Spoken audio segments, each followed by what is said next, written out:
They're not replacing one universe with another all at once, but their merging causes our universe and adjacent parallel universe to overlap slightly, leaving memories that correspond to other versions. So that's kind of crazy. The connection Uh, to the Large Hadron Collider has to be made primarily because of the bizarre opening ceremony that was live mm, streamed to the entire world on June 1, 2016, that included this highly occult, demonic dance with the characteristic But to the technology point of gets, the yeah, technology many. mm, gets harnessed for the worst, not the best. Like when you just said cure cancer, bro. I I I I would love that. Our government slashes funding for that. yeah. Listen, we're here tonight. It's a Friday night, so you know what time it is, ladies and gentlemen. Time to enter the conspiracy corner.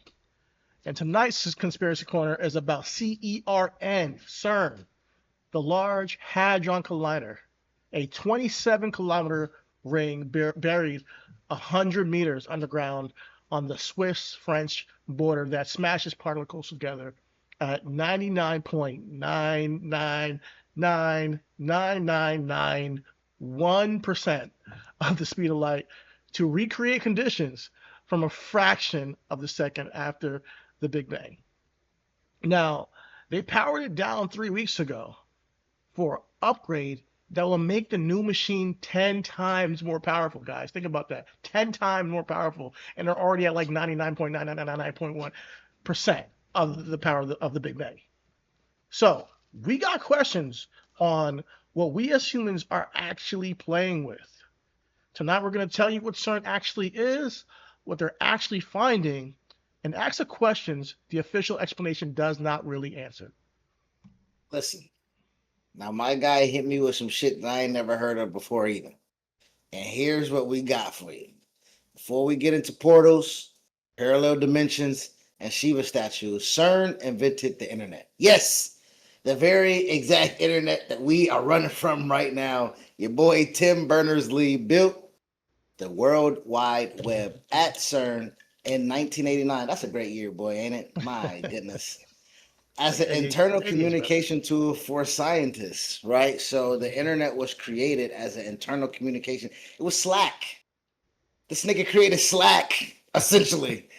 Just like somebody was trying to create a heart pill, created Viagra. Just by accident, niggas just creating shit. You Yeah, know what for I'm real. saying? It's crazy. So the most transformative technology in human history came out of a building out of that building as a byproduct by accident. Nobody planned it. Nobody announced it. It just came out. So when people ask what else has come out this place that we have no idea and we don't know about yet, in our opinion, it's not a conspiracy theory. It's a fair question. Yes, indeed, brother. Man, this is Everything Is Conspiracy Corner. We're here Monday through Friday, 9:30 Eastern on YouTube and Twitch. Guys, hit that subscribe, hit that follow, drop a like, drop a comment too, because we want to hear what y'all think about this. And if you love our content, please hit that bell icon to let notice to notify us when we go live, every single day, and when we drop content. So let's get into We this. are the zeitgeist. We are the culture. So stick Yes. around because tonight we are going in order. Tell them what we got, Chidi, in an order. Most definitely. We got to talk. We're going to first start off with like what CERN is. We're going to give you a Okay. thorough explanation of what CERN is. The Mandela effect. I'm not sure if y'all know what the Mandela effect is, but it's a little freaky. And we're going to talk about it because this plays into this conspiracy theory. Now, there's a Shiva statue on the premises of the CERN collider on the premises of the ground. We're going to talk about why that Shiva statue, what it means, and why it's out there. And then we're going to talk about how there were scientists that sued to stop it. We're going to talk about the portal clouds and the physics findings from March 2026 that broke the standard model. By the end of this episode, you're going to have to decide what you believe because we're not going to tell you what to believe. You decide what to believe. Of course, you already know we don't never tell you what to think. We ask you, do you like to? Or would you Exactly. like to? So let's talk about it.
The best vacuum we've ever created was in the detector, was it, of the Large Hadron Collider. Oh, cool. Because you don't want those particles hitting stuff they don't want them to hit. That's right. No, you got to suck everything Suck out of it there, all man. out. We have a cavity, and you suck out all the gas until the pump can't pump out any more out. You say, that's pretty good. You heat the walls. They're gas particles that got stuck in the texture of the surface of the cavity. You heat the walls, they all jump out. You see the pressure go back up just by heating it. Then you suck that out. Now you cool it down, and then you have a way better vacuum than you otherwise would have. But still, the particles left over there. You leave our atmosphere very far between the planets, that's an even better vacuum. You go outside the solar system between the stars, that's an even better vacuum. You go outside the galaxy between the galaxies, that's an even better vacuum. That vacuum has one particle every cubic meter. If you take away that particle, is there nothing there? No, there is still something there. The laws of physics are still there.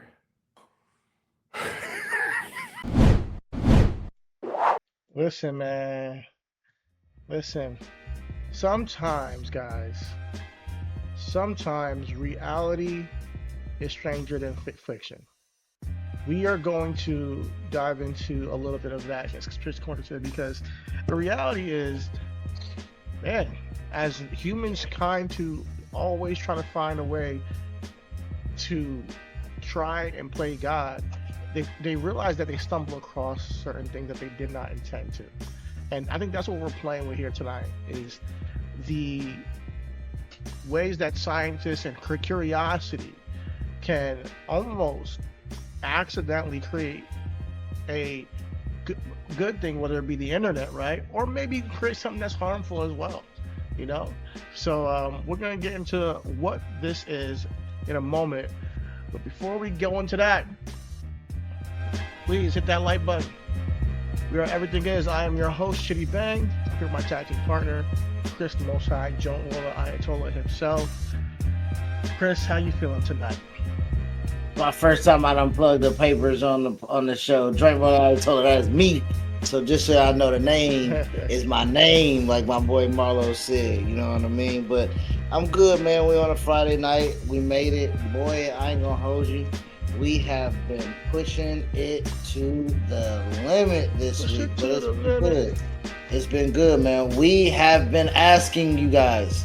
We have been begging with you guys. We have been pleading with you guys. And you guys came through for us. We want to say thank each and every one of you guys for getting us over 100 subscribers, bro. We had 102 today. We want to say thank y'all so much. That was very, very important for us to do as we built up this channel from Nathan. You know what I'm saying? Again, we talk about the channel that the channel that we previously had on Reasonable Wrestling. We did that for 6 years, and we were at 107 subscribers for that channel in 6 years. And what we did in 2 months, 2.5 months, just being 5 subscribers shy of that original channel just shows the growth and know what we're doing and the intentionality of us doing the work. So I'm super proud of us, man. Man, I really am, man. We came into this project with a whole different mindset, bro, that mama mentality, right? And we're gonna take it. We're gonna take it further than we ever took it. We're gonna pay attention to the analytics, not some hobby, not some cavalier attitude to it. We came in to, you know, to really grow this thing and put us in a position to, you know, see some fruits of our labor, and you know, to create a new channel from scratch, 0 subscribers, and to take it to where we are now in 2.5 months. It's pretty. When you type in Everything Is, bro, we ain't the only ones. Yeah. You know what I'm saying? Like, you know, like Everything isn't like this, you know, unique, but the ability for us to have something like that and us stick out, right? For people to come find us, or people to find us and hit the button like that means the world to us because again, we are a variety show. You know, majority of how we got into this is because me and Chidi wanted to educate ourselves and hold ourselves accountable on a political aspect, right? Like Chidi was challenging me, you know what I'm saying, at that point in time, to be more educated about what was going on, and so that was the arm that we leaned upon as we stepped into this venture. But again, we have so much ties to our wrestling, our football. Again, we watch the finals, Marvel, you know. So the next one of the podcasts are like the real incarnation of this pod. That's pretty apropos for, like, you know. Maybe, I'm not saying we did it. I'm just saying, like, the success is contagious. You know, hey, we over here about to surpass our old channel in a few months. We gotta be doing something right? So gotta be doing something right. We gotta pat ourselves on the back, and also we want to thank you guys sincerely for helping us get past 100 subscribers. Now we're on the road to 200. We'll see 200. We'll see y'all there. But we want y'all to be a part of this journey. You know, hit those comment sections, bro. We gotta put some comments in there too, but we got to hear from y'all, because the people who have been with us on this journey, we want to hear from y'all and what you guys, you know, feel about our content, what you guys feel about our topics, and we want to hear what you got to say. Our TikTok following is growing, our Instagram following is growing, people are commenting, but here on YouTube, we want y'all to comment and Twitch as well. So I always love when we get people live on the chat, but I'm sure that's going to continue to grow as well. But tonight, we're in the conspiracy corner. And it ain't about no politics, it ain't about no music, it ain't about no sports. We're here to talk about CERN and the Super Hadron Collider that essentially is you know, when I first looked into this, I'm like, why did they create this? You know, like, you know, what is the purpose of this? What was the point? Like, what was the point? Yeah. Yeah, and what it is that we can't help ourselves from being on the front. I kind of get it, because my mind works in this way too. I'm a curious person, but they're on the frontiers of the mysteries we cannot solve. You know, we want to know everything about our reality, right? And some of our most brilliant scientists said, let's create the Big Bang. But I'm like, are you sure you want to do that? They want to recreate it so they can solve the biggest mystery in fundamental physics. Essentially, they want to understand the basic building blocks of our universe. So astrophysicists thought that, you know, if we get little particles and we collide them together, we may create something that replicates and gives us an understanding of how these worlds are created, how our sun, our moons, you know, these planets were formed over time. But in my mind, I'm thinking, let's say you're successful. This is just me.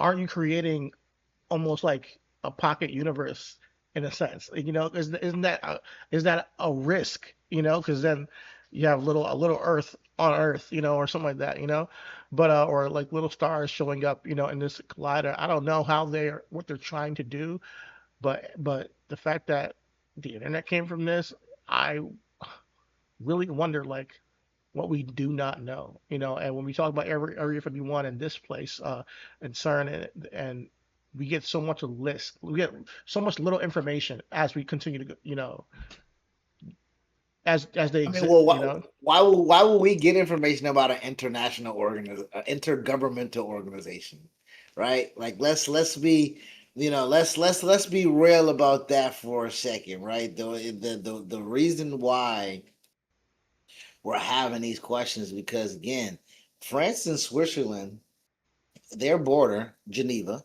right, is the birthplace of this, right? And I just want to know why we got 25 member states?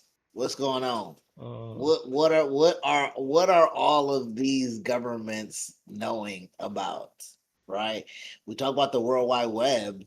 What about worldwide domination? Yeah.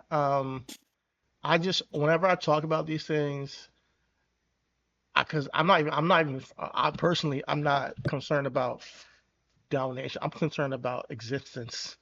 Like, they can literally do something to remove us from existence altogether. Or conspiracy theory time, have they already have? removed us from existence, and we just don't know it yet. Oh yeah, So, because we're clones. We're walking clones of ourselves right now. yeah, let Chris tell you. All right, so yeah, so let's talk about what CERN is, but let me first give you a video to check it out. Let's see how they explain it. Let's start with their explanation of what they're doing. I got a video here I want to share with y'all, and we'll start there. Here we go.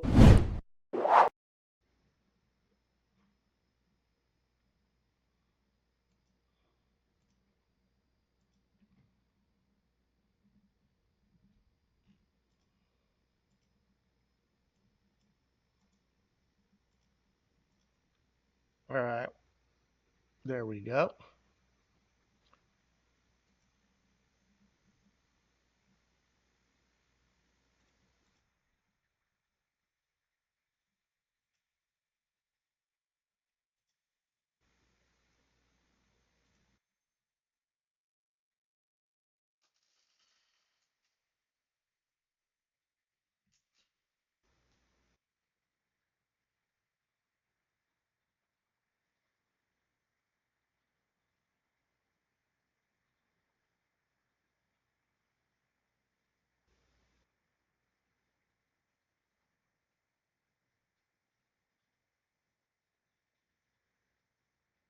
Can't hear it on YouTube, my guy. My God, what is going on? Is it muted? Yeah, it's muted. My bad. It's all good. Just want to be here for you. Thank you. Appreciate you, brother.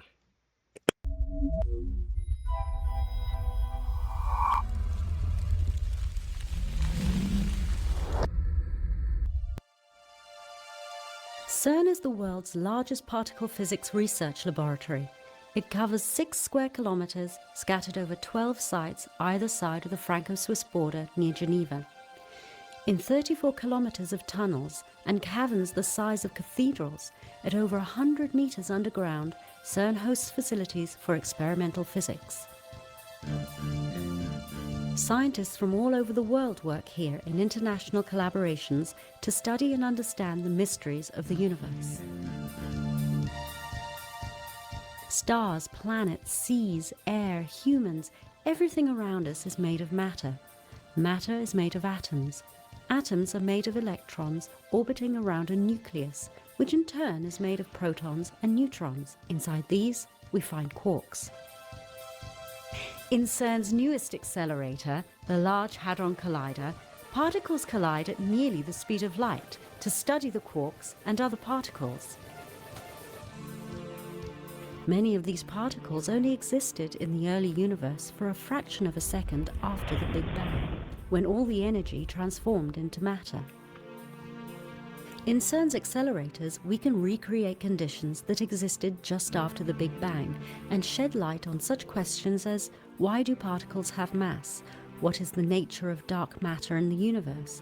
Why did matter triumph over antimatter in the first moments of the universe, making our existence possible? What was the state of matter just after the Big Bang? 4 gigantic instruments called particle detectors will study the data from the LHC collisions in search of the answers to these fundamental questions. The experimental and theoretical study of these conditions allows us to understand the fundamental laws of nature and to unveil the ultimate mysteries that govern our universe. In the course of their research, CERN scientists have often come across discoveries that have affected our everyday life. The technology used for particle detectors is at the origin of security scanning equipment and several medical applications. And the World Wide Web was invented at CERN in 1990 by the British scientist Tim Berners-Lee. The web soon grew beyond the world of particle physics and has become our primary repository of information, changing and improving the way people interact and communicate. To treat these massive amounts of data produced by the Large Hadron Collider, physicists, together with experts from industry, are building a web of cooperative computing called the Grid. The Grid will allow thousands of research centers and universities to share their data storage resources and computing power, transforming the internet into a giant global supercomputer and building capacity for the science of tomorrow.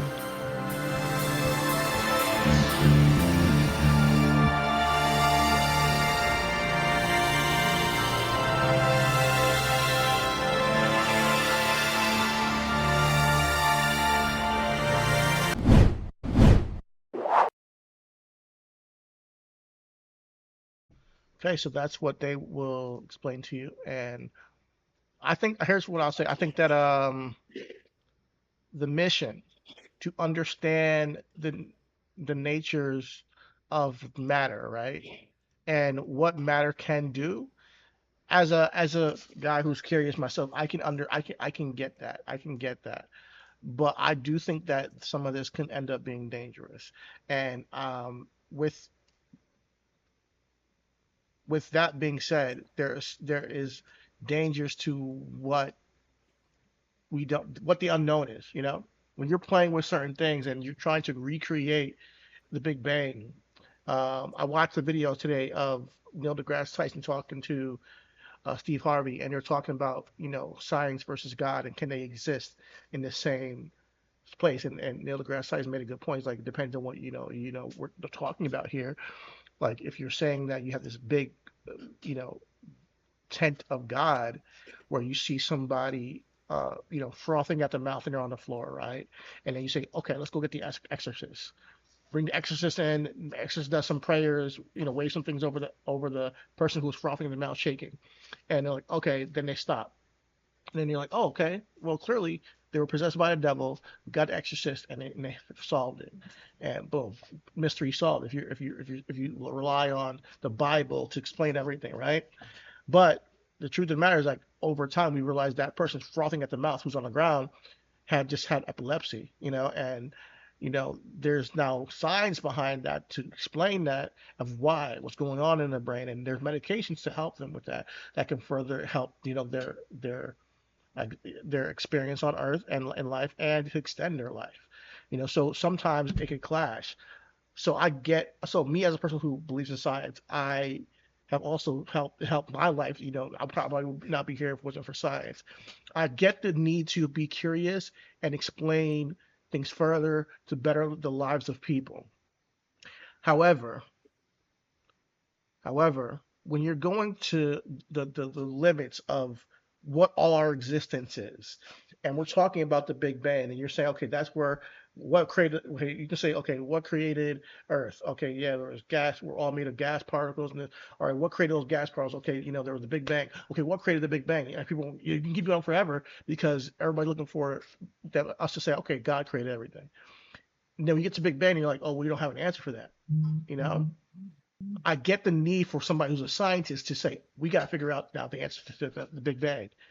But sometimes we got to wonder, is the question worth answering if it might cost, the, the livelihood of everybody on Earth, so to speak. So, yeah, man. That's where I feel like my concerns lie with this, because there are now conspiracies on how what they're doing is already affecting reality. So I'm gonna read through the explanation of why it was powered down, and what they're trying to do is now make it stronger by 10 times. So as of 3 weeks ago, June 29th, they shut it down. The upgrade that they're planning produces a high luminosity LHC coming back online around 2030. So they want to get it all built up by 2030, and they want it to be 10 times more powerful than the current machine.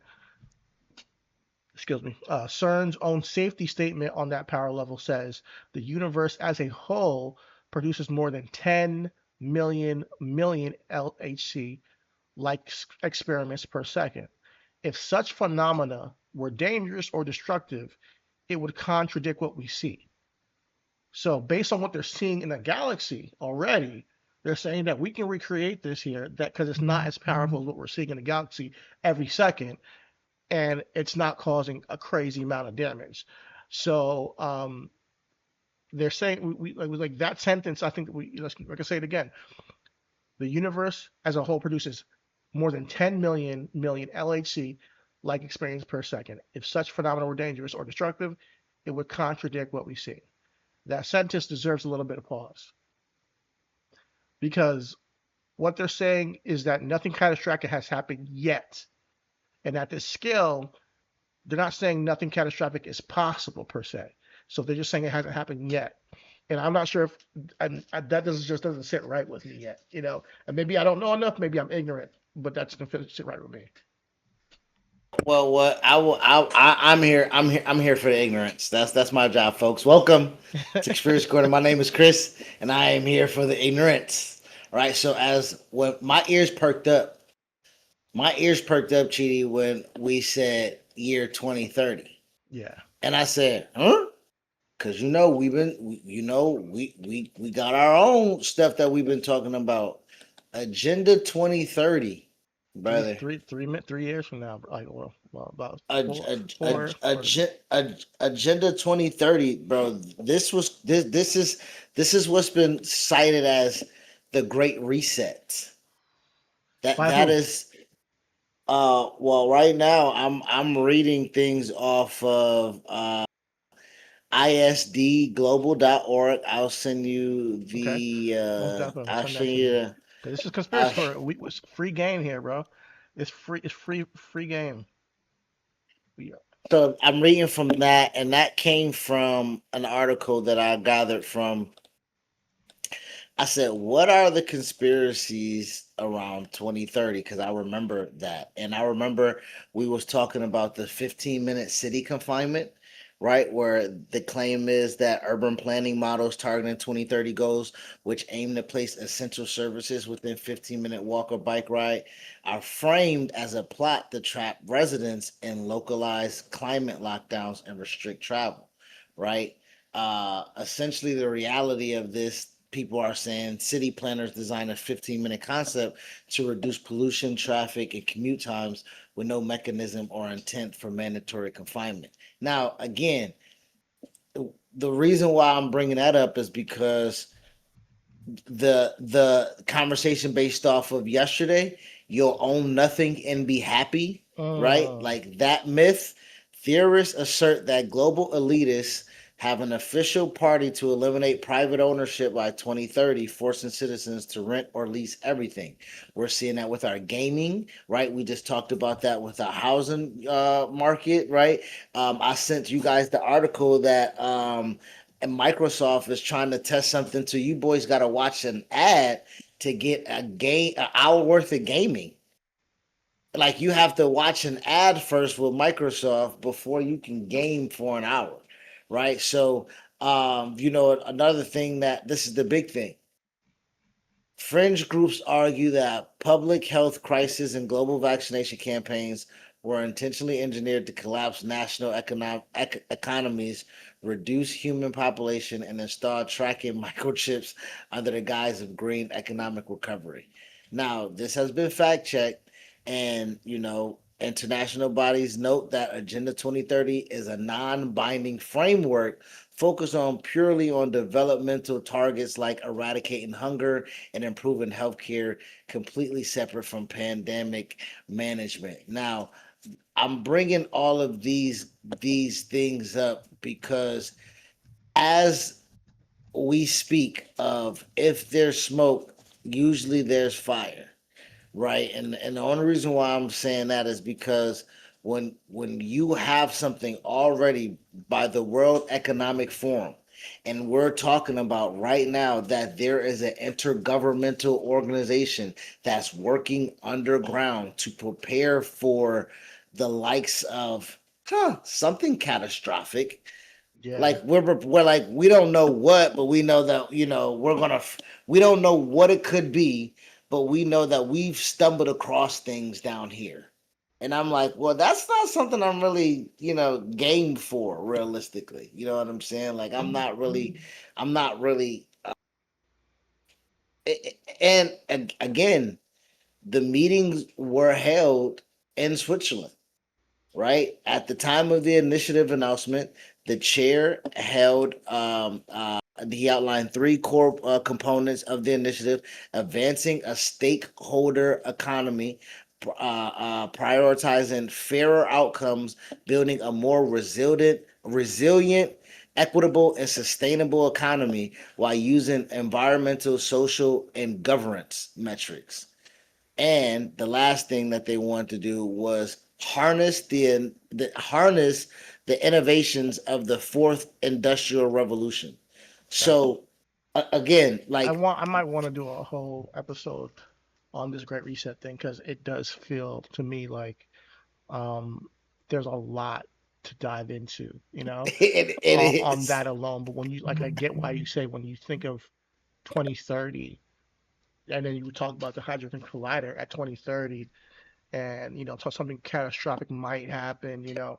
It's worth a thought, like to like, hey, maybe is this connected? Is this something that might be put in place intentional to cause something to happen that we are not prepared for? We're talking about extremely, this is like extreme quantum physics, that there's no way for us to even understand the gravity of, the internet came from this. There's no way, like before the internet, people couldn't fathom the internet. So like we probably wouldn't be able to fathom the dangers of what Quantum, like what if it like again, it allows quantum for so much gray physics. area, you know what I mean? The only certain amount of people can even identify what quantum physics is, let alone understand the intricacies of the studying behind it to now become to become a scientist and of quantum theories. Like that is fascinating. But again, we've seen too many movies, bro. You know what I'm saying? Like Uh-huh. we have no idea because one of the things is it's really hard for us to be like, oh, the governments are getting together to make us better.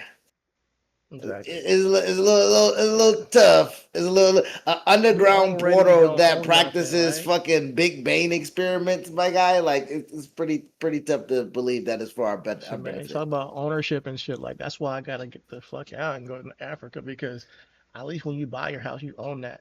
Like you're like, there's, there's no mortgage. Like I want to be able to own something somewhere at some point, right, in my lifetime, right? Like without having to be beholden to a system.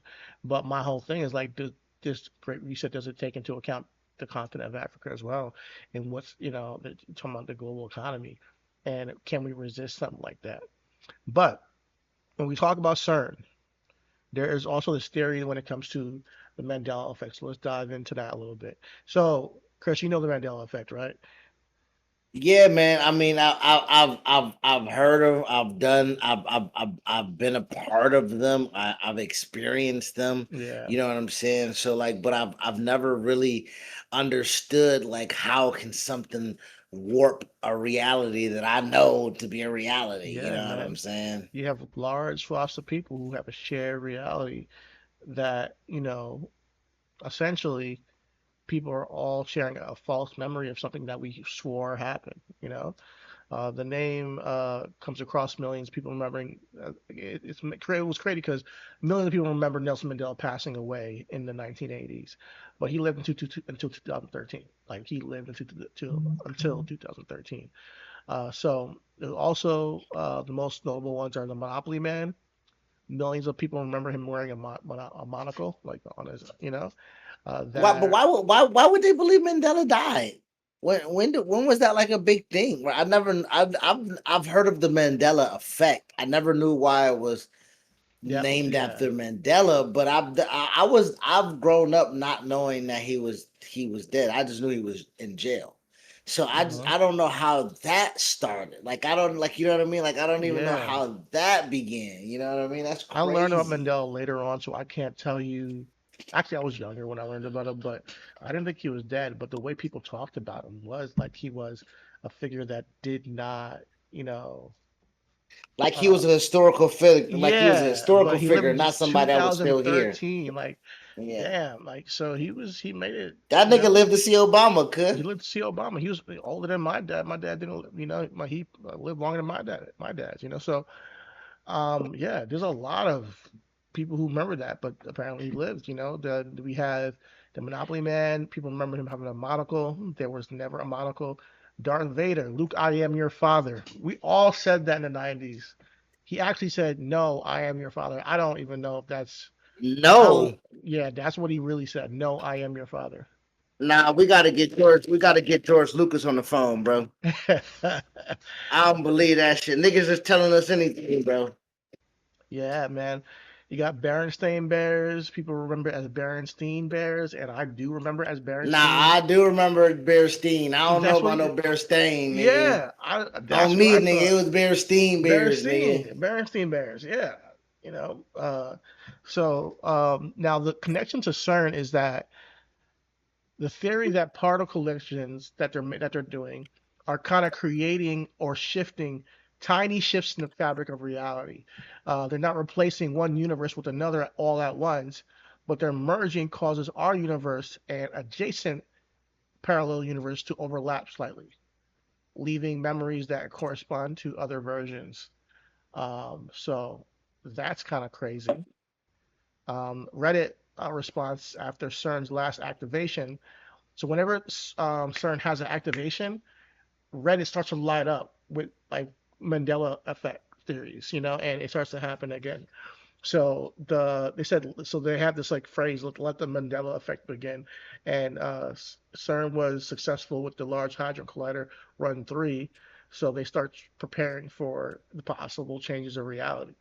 Then a TikTok whistleblower account called Cernopenic Parallel D. I can't pronounce that. CERN opening Okay, parallel. CERN opening parallel dimension. Okay, okay. I was like, I thought it was something. I thought it was a word, but they went viral on June 29th. Shut down, claiming that the collider was changing the planet's weather and opening parallel dimensions. TikTok. That's a good question. Let me check it out. Let's see if we can grab that. I see that. I want to see that because this goes back to what I'm saying. We don't. The thing that we think is like stupid, like a parallel dimension. My nigga, like, You break it up. Sorry. hold on.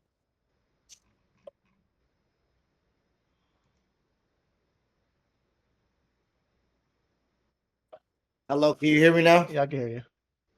No, I'm saying the things that you think that was stupid, like a parallel dimension and shit like that, nigga, is like it's real. Like it's really real. Like niggas can like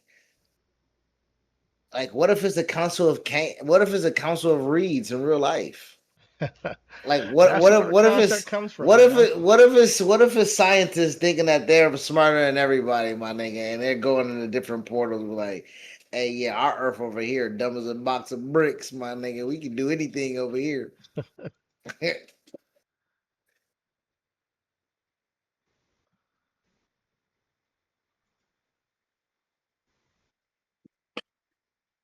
We can do anything over here. I think that was a little loud. My bad. He said, yes, out of this door Oh, you must got come that. something. Okay, or big we trust. must Woo send woo. something through it. Dude, this Garrett? is all your fault. Because there are lots of physicians. I know some. They're doing very Yes, sir. serious experimentation. There are beings from portals coming in and out. It's physicists from the CERN who told me this. They've So it testified is, to beings coming in and out of portals. yes, they have apparently in the bottom of the CERN this portal, this door where they are dealing with all the subatomic dimensions. They say there are 17 different dimensions of reality. That's what those physicists say. Some others say there are more dimensions. Watch out. Here comes the Spider-Man. You like my new toy? Cost me a fortune, but hey, you can't take it with you, right? He came all this way. Watch the test. It's a hell of a freaking light show. You're gonna love this. Referred to in Revelation 9:11. And then there is a connection between CERN and the Gothard Base Tunnel, the GBT, which is the world's deepest and longest tunnel system, consisting of two parallel passages, each moving in a single direction on a single track. The GBT passes directly beneath St. Gothard's Pass, a strategic north-south corridor that connects northern and southern Switzerland. The connection to the Large Hadron Collider has to be made primarily because of the bizarre opening ceremony that was live streamed to the entire world on June 1, 2016, that included this highly occult, demonic dance with characterization, beginning with a call to unite the religions of the world by conducting an interfaith blessing of the tunnel.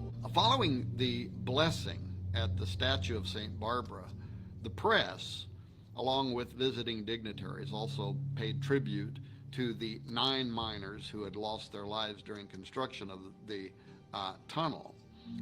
Bodillo's southern portal provided the visiting dignitaries a disturbing parade, really, of miners, erotic dancers, zombies, fallen angels, all of whom were obeying the call of what they called the shepherd, whose yodels invoked the appearance of the event's infernal master of ceremonies, a goat man, portrayed by a young and energetic dancing male. This creature is shown with a Baphomet headdress, a goat demon's head, if you will. But the opening ceremony at Gotthard made it clear that these portals are intended to do something else, and that is to release demonic entities. The tunnel ceremony was all about sex rights and rebirth, leading to a new world order that's a complete reversal of the Judeo-Christian design. This included the triple goddess and the horned god, along with human sacrifice and a return to pagan worship. And if, as CERN claims, they're only out to explore space-time matter, particles, and the origin of our known universe and planets from exclusively a scientific or Darwinian-related perspective, if their agenda is unrelated to Bible prophecy entirely, then what is it with all this mystical symbolism that they knowingly are associating themselves with? So, Yeah, that's a bit weird. We got to talk about the Shiva statue and what it means, because shit, if this is just about science, then I don't know where they go with all these rituals. Like, if it's just about science, that's kind of weird, because I did not know that was going down. But this speaks to why there's a Shiva statue outside of CERN's main building. There's a large bronze statue of Shiva, the Hindu god of destruction. It was a gift from the Indian government in 2004. CERN's explanation, that was their explanation, it was a gift from the Indian government. Okay, so France gives the Statue of Liberty, which is for freedom, and then India gives the statue for destroying shit. Apparently, they said it was a gift. You know, that's what their explanation is. Now, That's it the represents gifts, respect. Yeah, so what it represents is the dance of creation and destruction that mirrors particle annihilation. That's what they're saying. The plaque quotes Oppenheimer, though. After the first atomic bomb test, now I become death, the destroyer of worlds. Why would you want that on your plaque for CERN? These are things that just are eerie. What? Oppenheimer. He said, now I become death, the destroyer of worlds. That's after he dropped the bombs. You know, I haven't watched the movie, but I do want to go check that movie out. It's the last Christopher Nolan movie. But they made that as a romantic movie of somebody who created a fucking nuclear bomb. Is it a like romantic that's movie? what I don't know. not a romantic movie, but they romanticized. They didn't make him a villain. Oppenheimer wasn't the worst. Like, Did you you know what I watch mean? Like, I'm not out the review of it. No, I didn't watch Okay. it. I hope. I mean, I hope it wasn't that he was a villain. I'll watch it. I'll get back to y'all on what I see in it, because I know there's gonna be mad symbolism and what they mean to express that. I don't think they're trying to say that nuclear warfare is good. I hope not. But you know, I'll check it out. I mean, But consider what our government is. They definitely don't say it's bad. our government, yeah. But I mean, typically when I watch film, you know, CIA has a budget for film, right? Yeah. I know. You know what I mean. So like, there is a little bit of propaganda available to kind of, again, you know. I saw not to sorry to step on you. I saw a clip that on Twitter. It was just saying how Americans identify guns, and they use video game clips, and how when we're good guys or a part of the military and we got our scopes and our rifles and everything like that, but the insurgents or something like that got the long AK-47 or something. So like we have been trained again, like you said, again programmed back to our episode of yesterday to accept destruction, to accept destroying someone, to accept demonizing someone and saying that they deserve to go. So now pushing this further with the thought process of the elite looking down, and was like, these niggas not really doing a lot for us. We might need to depopulate a little bit. You know what I'm saying? Like we might need to do some population control. Like that's a conspiracy that has been thrown around for a while. So when you're just like unfortunately drawing at straws and collecting, just minutia of information, and you're trying to create your own narrative, the depopulation 2030, a big catastrophic underground portal, the Great Reset, like all of these things, like a war, like you know what I mean, like these are the things that you're like, damn, is this really a plot?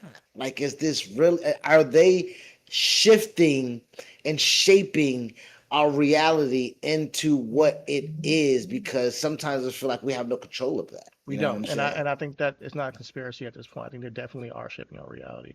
And it's intentional because none of this makes fucking sense. But as for Oppenheimer, I'm gonna check the movie out because I want to see what it is. And it's Christopher Nolan. I might be biased, but I'm a fan of the director. I don't think that he would personally do that because of his previous works, like just glorify it. But hopefully, it's a message against war. I would pray that is what it is. But in 2000, so a machine recreate the Big Bang. There's a statue of the God of Destruction at the entrance. A quote of the man who made the atomic bomb on the plaque. CERN's explanation is that the symbolism is thematic and just decorative. The conspiracy questions whether the accumulation. Decorative. I know, especially when we know Bro, the that's what dangers. you get, bro. That's what you give me as an excuse. It's unbelievable. Like when I read this, I'm like, this is. You think we're fucking stupid? Like, Yes. like you have all these imagery and words of destruction and death and you know, and then you go ahead in 2016, you do a mock sacrifice video. Like it just honestly, it's really weird. So CERN confirmed that happened. A video shows figures in robes performing what appears to be a ritual human sacrifice in the CERN courtyard at night in front of Shiva's statue. CERN investigated and said it was staff members playing a prank. They said no investigation was needed since nobody was harmed. The footage still exists. There was their explanation that it was a prank. The conspiracy theory says that the footage captured something that was not just a prank, that it was maybe a real ceremony. So But let's see if we can find wait, that. what type of TD? Just let me for organization that's supposed to be or want for us to take them serious, for organization that has so much intellectual um deities there. Who got time as a staff to make this prank, this elaborate production of a prank, right? There was a production, there was stage set, like that was people in the crowd, like who has the ability, like what would make that a prank?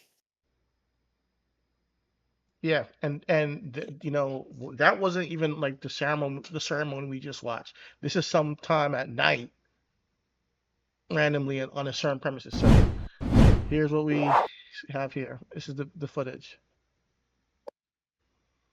Oh my damn. You see like these robes.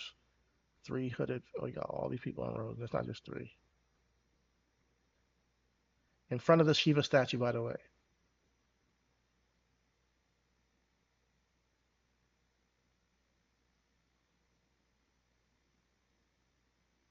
This is a prank, they say. When did this happen? 2016? 2016. Trump year? When the world started going to shit? Uh-huh. Okay, conspiracy my ass, nigga. I need a gavel, nigga. I rest my case, nigga. This shit is playing, nigga. So there's some. I didn't put the volume on, but apparently they take a knife out or a dagger, and somebody's watching them, and they say fuck. So they say it was a mock human sacrifice in front of the Shiva statue. It just feels weird and eerie. Why all this stuff is Wait, that was a mock human sacrifice that the person recording it said, "Oh fuck, I'm not supposed to be seeing this." Really? Yeah, I don't know, man. I don't know what's going on, bro. I'm not sure if the person who was recording it was also faking it and getting it out to people to screw with people, but it's so But odd, man. what is that? What is that supposed to do, bro? Knock the sin off? Like what the fuck are we doing?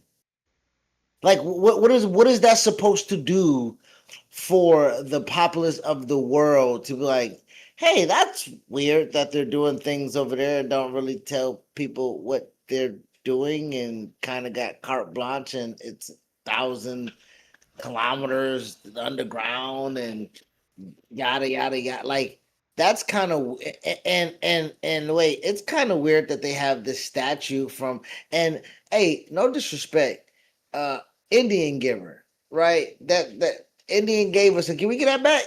Can we get that shit back? Cause that's what I would like to. No disrespect. I know Indian giver got bad connotation, but I would like to give that back to the Indians if we have the ability Yeah, to. And Switzerland's supposed to be neutral.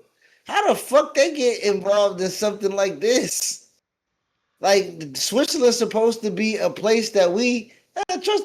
I'm literally talking to Ivan. I'm like, yeah, we might can move to Dutch. Yeah, it could be Deutsch. You know what I mean? Like, I don't think so. Not really. They human sacrificing niggas over there, cuz. Go to the Netherlands. That's not that. Netherlands is real cool. There's actually probably Okay. They say that's the happiest place on earth. Really. I need the fuck happiest. What is the safest place for a black person in Western Europe? I mean, Netherlands is pretty safe. Put it that way. Netherlands is pretty safe for everybody. Happy quality of life. That's what people say. You got free healthcare. Not crazy or overworked. But this clip, man, there's just too many. Like I said, when there's smoke, there's fire. There's just too many things surrounding this that makes it feel like, yeah, there's something going on here that is somewhat either evil or you guys are just bro, for no reason. Like this for no reason, bro. For this to be a serious scientific, I guess experimentation. How are you guys allowing this on your premises to begin with, even if it was a prank, And my thing is, at night, like on the premises, nigga, don't you like where's security? Don't you supposed to be working? Like what we do? Like what we do? Nobody got fired. Like what we? Bro, I know adherents at a fucking call center job is saying you better get the lunch at 10:32. These niggas got a whole availability. Hey, you right, leisure. Hey, that white boy might be on to something, nigga. You give some people leisure, nigga, and that's what they doing. Definitely not leisure. This is something. I mean, maybe the prank was, but this whole experiment is weird. So Yeah, the opening of the We want to get, there was a satanic ritual for the Gotthard tunnel in Switzerland. There were but goat men, but scarabs, naked these people. these is the portals that you can open up though. Spiritual. Exactly. And Right, I'm like wondering, like, is this what they're these are intending? the. I think these are the portals that they're opening up, right? Because I do have a far fetched, the going to, but Disclosure Day, talking about aliens being upon us, you know what I'm saying, or living amongst us. Like it's not a fact of of if it's when type thing, that they've been talking about. So with this with the battle, the forever battle of good and evil, with the forever battle of evil always wants to, again, these scientists could be doing so much good. These scientists could be for the world. We're talking about world scientists. We're talking about world scientists, right? But we have opening ceremonies like it's Paris Fashion Week with demonic rituals. We have mock human sacrifices in the parking lot of the building. We have them shutting down something that was already the most powerful thing in the world to make it 10 times more powerful because no explanation. It's just because. Yeah. So yes, That's the scary part is that, you know, when you have all this happening, you just chalk it up to a prank or chalk it up to, oh yeah, it's just a gift from India. It's just too many things that when you're dealing with something this powerful, you're trying to talk about recreating a big bang. When you have people saying, oh, they're opening portals and they've seen beings, it's becoming like, okay, this conspiracy theory might have some legs. I'm not saying that it's true. I'm just saying that if you're just doing science there, you are doing a terrible job of informing people of exactly what's going on, to clarifying all the stuff around it so you can quell any type of dissent because you're giving these frivolous excuses, you know.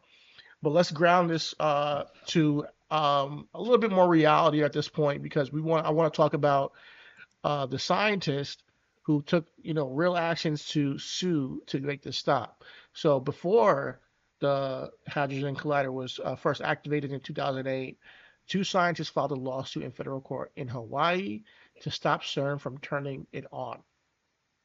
Walter Wagner had a law degree and a background in nuclear physics. Louis Sancho was a science writer. Their argument was that the particle collisions could create microscopic black holes that would grow and eventually swallow Earth. Not metaphorically, like literally. like an Swallowing it down. incursion. Like an incursion. Yeah. Okay, so what we see in the movies be like real. Yeah, exactly. I just said to start the show. Listen, reality is stranger than fiction sometimes, and here we are. So the lawsuit was dismissed. They didn't even take it to trial. The court said it lacked jurisdiction over European organizations, so they couldn't do it. But this is I mean, these are the only two people that has any cause or pause to try to stop this from happening. Not that the claims were scientifically based. They just didn't have jurisdiction to hear the case.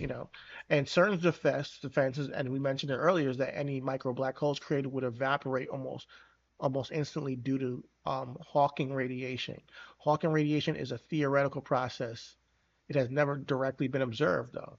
It is best available explanation for how small black holes behave. It's not been confirmed experimentally. The CERN safety argument against the most discussed existential risk of the machine rests on a theory that has never been proven. Never been proven. They just have a theory and they say, oh, yeah, don't worry about black holes. We got this Hawking radiation thing that will dissolve it. It's just a theory. Never been proven. That's what they're going off of. A lot of theoretical stuff here. I get it. We're on the edge of all science. I get it. That's what science is. Science is a lot of theory. But you're playing on thin edge here, and the probabilities of something going wrong. So that's the current state of what their science is, So it's a little bit dicey when it comes to that. Now, I want to talk about the black hole a little bit further. There's a theory. Hold on, let me pull it. But there's a theory that the world has already been sucked into a black hole, and I want to get some more information on that. Give me 1 second. Oh. Hold my damn. Yeah.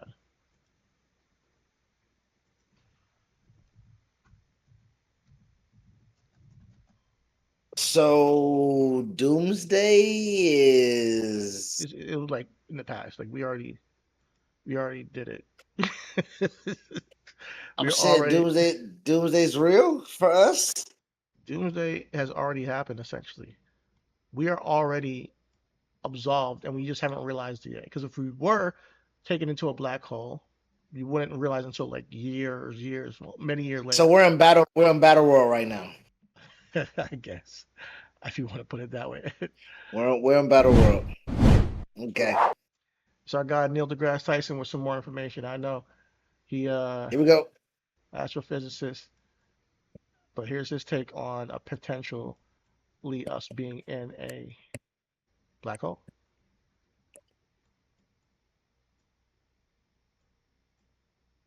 Let me know if you can hear it.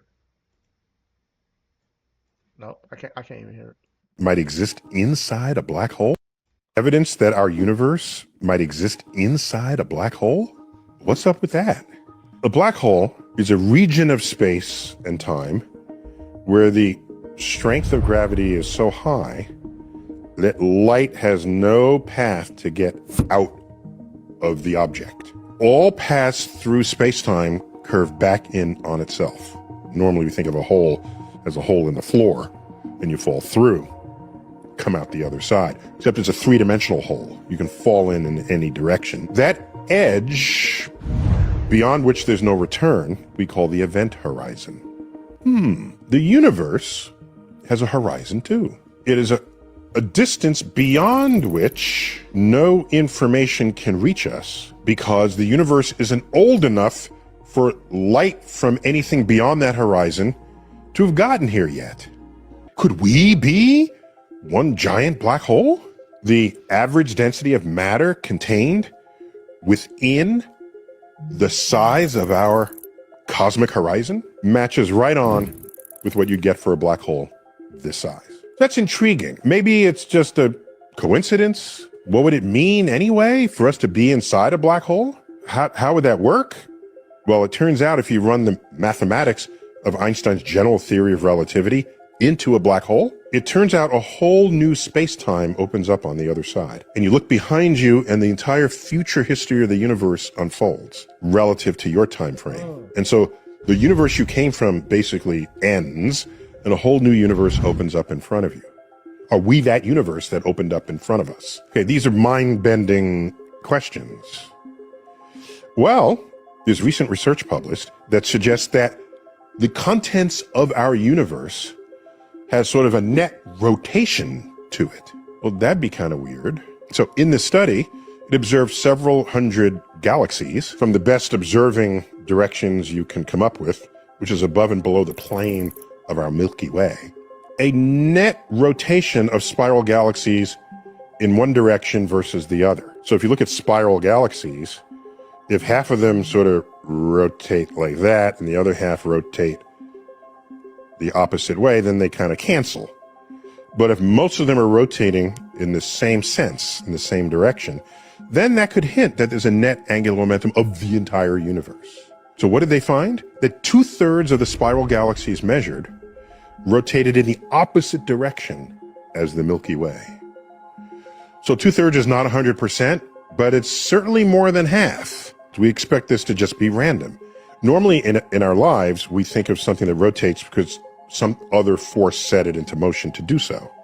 And we look in the universe and everything is rotating, and then you ask, what force is making that happen? Turns out, all of our evidence suggests that when you make a galaxy or a star system or a star or a planet, there's some gas cloud that started it. If the gas cloud has any motion at all, the tiniest amount, as it collapses, its rotation will speed up. The gas cloud that was large, moving just a little, will move much faster as it gets smaller. And you know this already when you see ice skaters. When an ice skater spins and they want to spin faster, they start with their arms outstretched. And they have a certain rotation speed by virtue of that. As they bring their arms in, This is a phenomenon of physics called the conservation of angular momentum.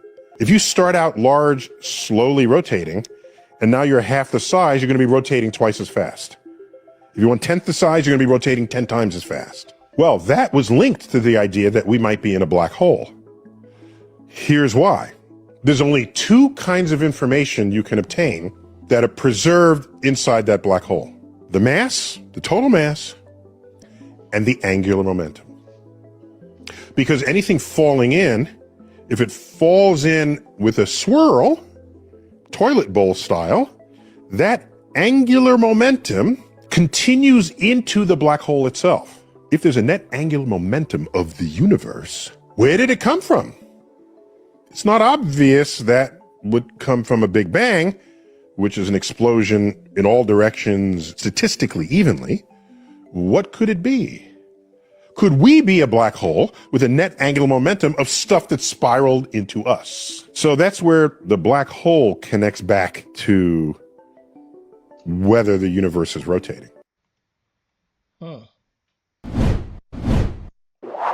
That's Neil deGrasse Tyson talking about it.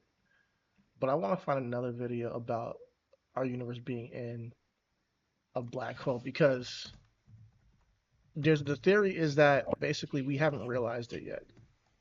Yep.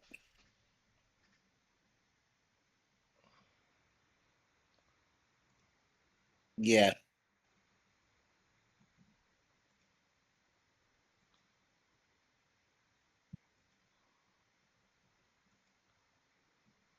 But if you, that's Neil deGrasse Tyson, an actual physicist, giving you his assessment. So he didn't say it wasn't true.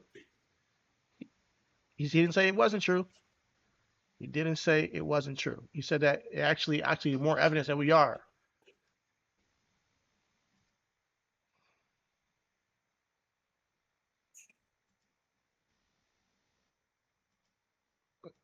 So actually, there's more evidence that we are in a black hole than not. What we do know is that we do know that there is black holes out there in space. We knew that when we look out into space at nighttime, as of right now, it's fucking black. So that's my assessment. Is that so? I mean, who knows? Maybe there's a universe where there's light all the time. Who knows?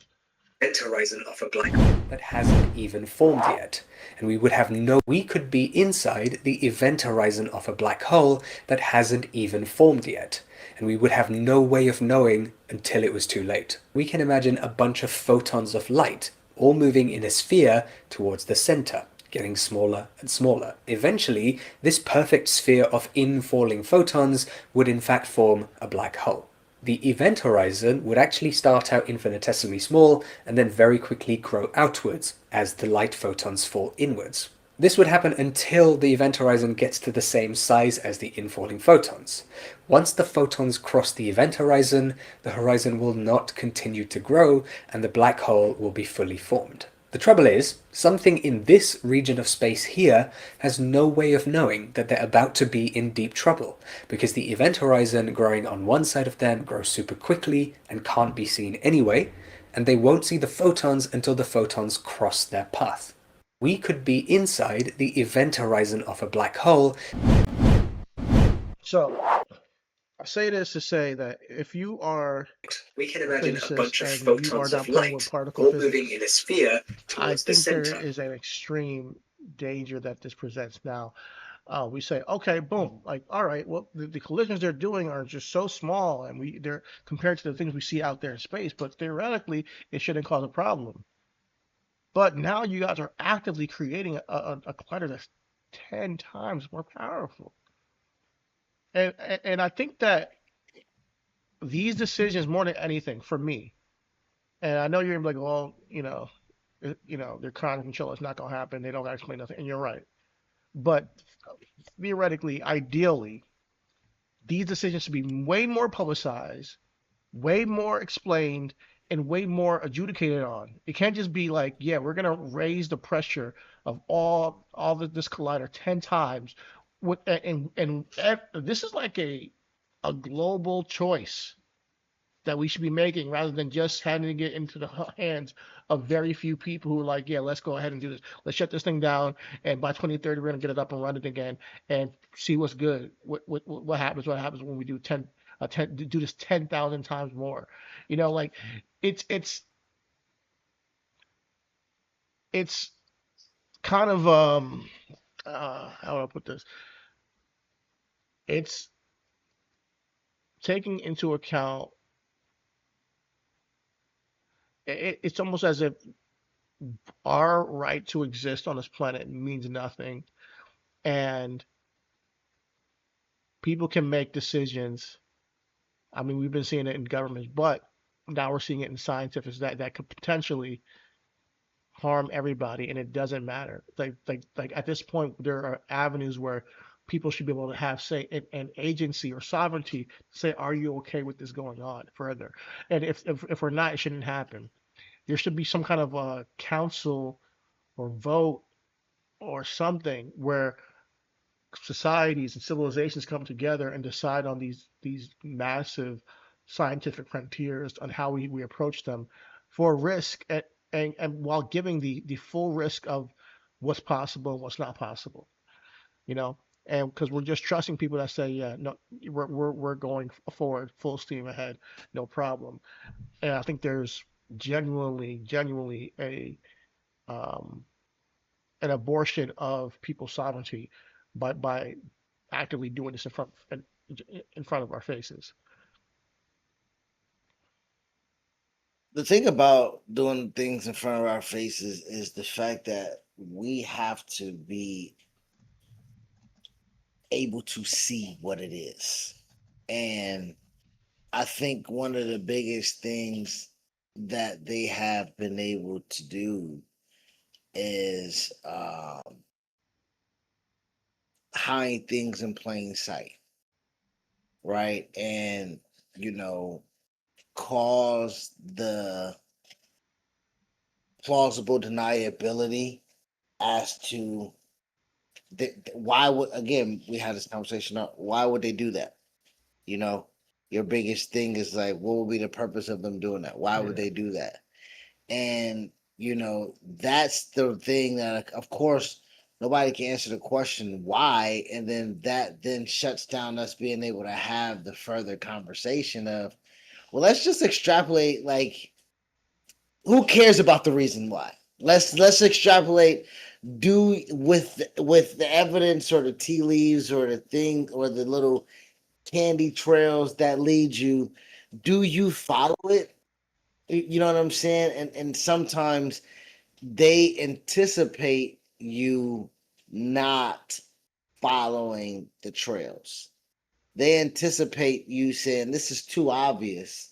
There's no point of us following the trails. Like, you know, again, the Simpsons are one of the biggest, you know, proponents in, I guess, what we call Mandela effects, you know, in this conversation where they essentially call a lot of this stuff out and the way that it actually plays out.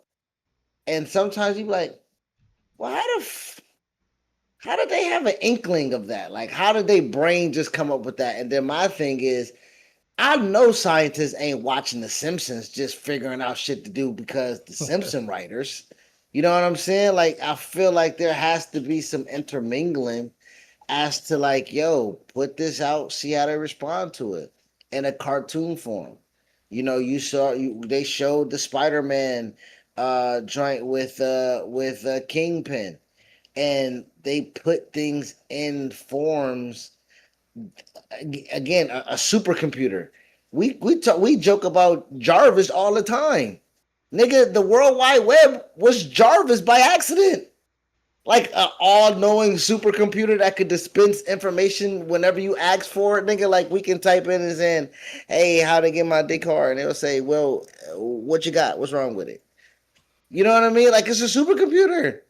Yeah. I know. I gotta get that.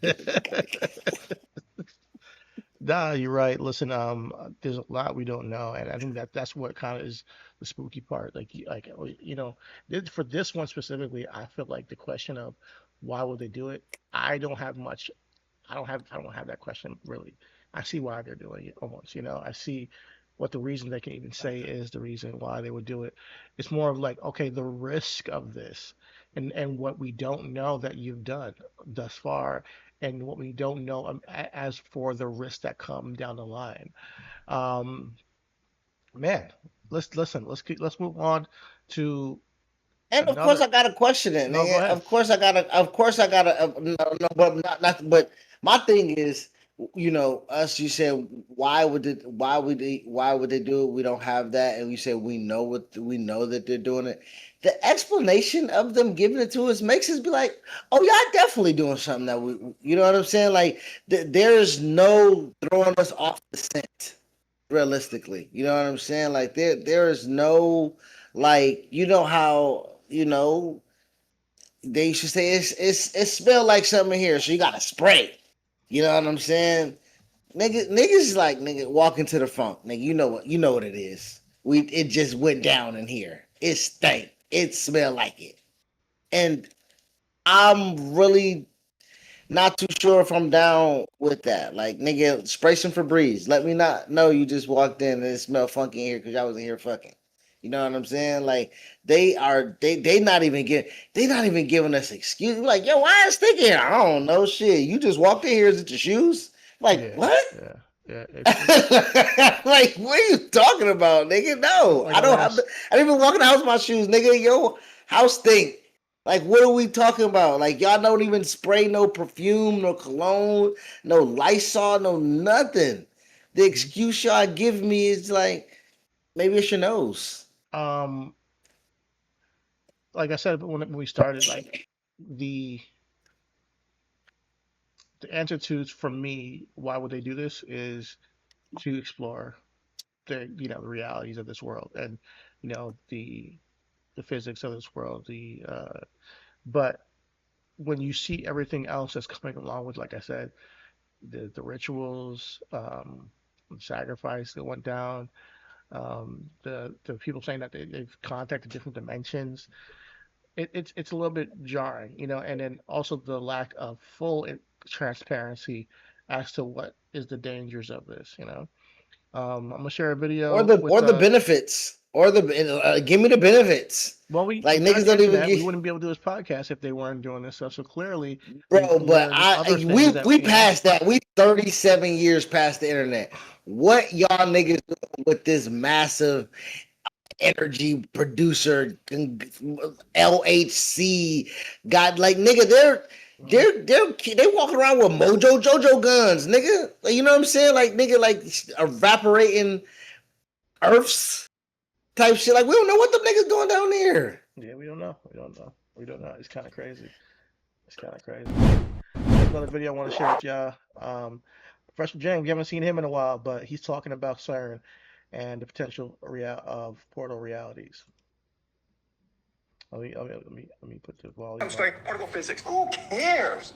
Science. There's certain things they study and certain things they don't study. For example, they spend a lot of time studying particle physics. Who cares? And as you this question, who cares? This is Professor Zhang. Here he's giving a lecture about particle physics. I'm only going to contend with the claims made in this video, but one thing I want to point out are these rhetorical tactics that he uses. He implies that science only studies particle physics and space and AI and doesn't study poverty or inequality. That's not true at all. I know plenty of social scientists who have done PhD dissertation work in understanding inequality. It doesn't call the CERN particle collider to figure out what the underlying atom is, okay? Is it really important? Isn't solving world poverty more important? Another rhetorical manipulation tactic, false dichotomy that humans must choose either between studying the universe or helping people. Of course, humans can care about multiple things and work on multiple problems at once. We can care about people and also progress science. And understanding physics at the deepest level has helped society in numerous ways. Modern MRIs are a product of understanding nuclear physics. Lasers are used in medicine, communication, manufacturing. This stuff is not useless, but you have to understand it's a tactic tactic to make you think that it is. The current collider, LHC,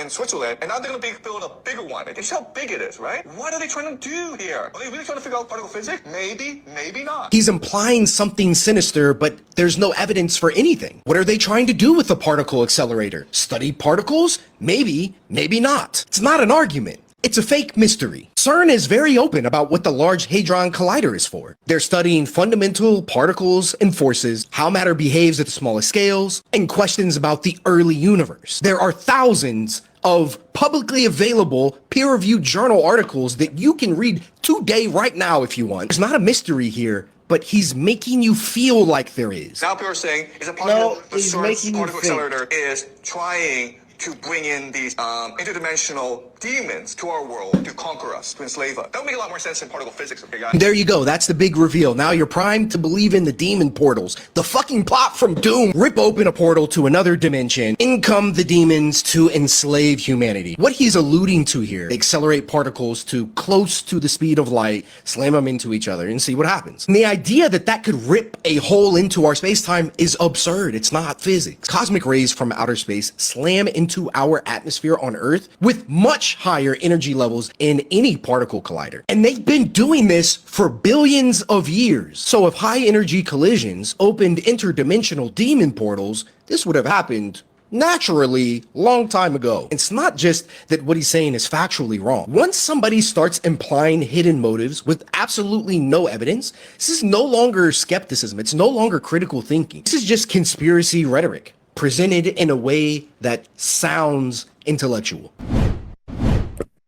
So that's a good argument. Yeah, That's a I'm good glad argument. we provided that as the opposite side of things, because you know when we talk about conspiracy theories and people implying that there's something nefarious going on, and me thinking that there's no information that we can look up, the fact that there's peer-reviewed articles that we can go and dive into to see what they're doing is good. Is good. However, it doesn't explain all the other shit, the Shiva statue and the rituals and all that stuff. It's a little bit odd. So my thing is that why have it's like these conspiracy theories are not coming from nowhere. They're not just like, oh, people just want to talk about demons and portals and black holes. They're coming from the aesthetics of what they're doing. Maybe your PR is off, but yeah, take, like you said, give back that fucking statue of destruction, move it or something, hide it in the garage, put it in the freaking bunker. It doesn't do well if you guys are really making this about science, and don't have people on your property doing pranks about a sacrifice. That's insane to me.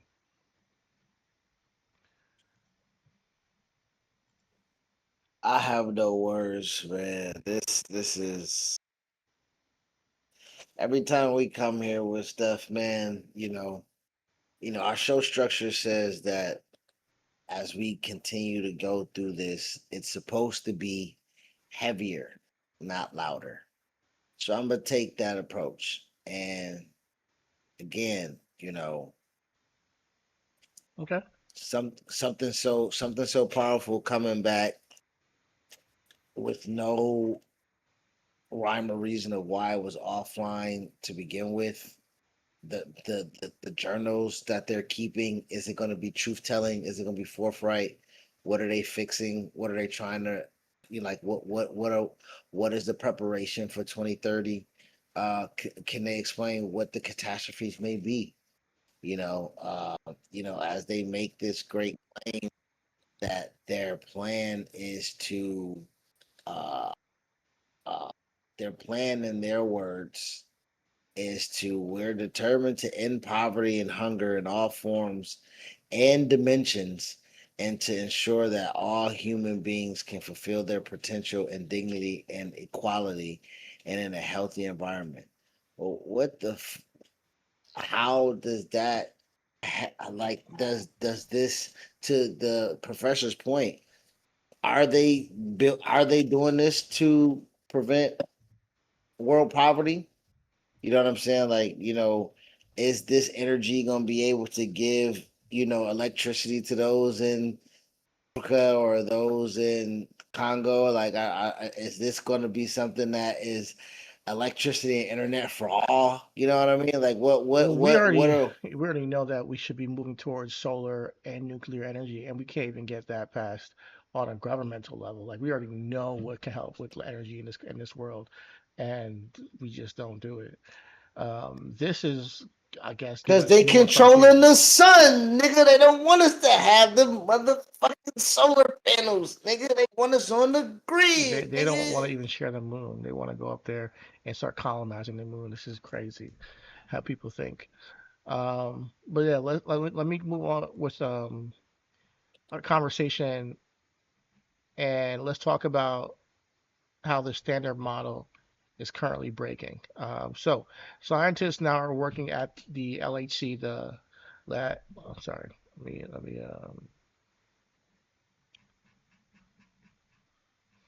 yeah, the Large Hadron What Collider, your scientists are working at the is LHC, working at the LAC published published, findings in March, showing particles behavior in what are called penguin decays that does not match the prediction of the standard model that you were talking about. The standard model is the theory that has defined physics for 50 years and explains every fundamental particle and force that we know about. The researchers described the findings as possibly the strongest hints yet of physics beyond the standard model. So, what does physics beyond the standard model mean in plain English? My man hooked it up so I can read it to y'all.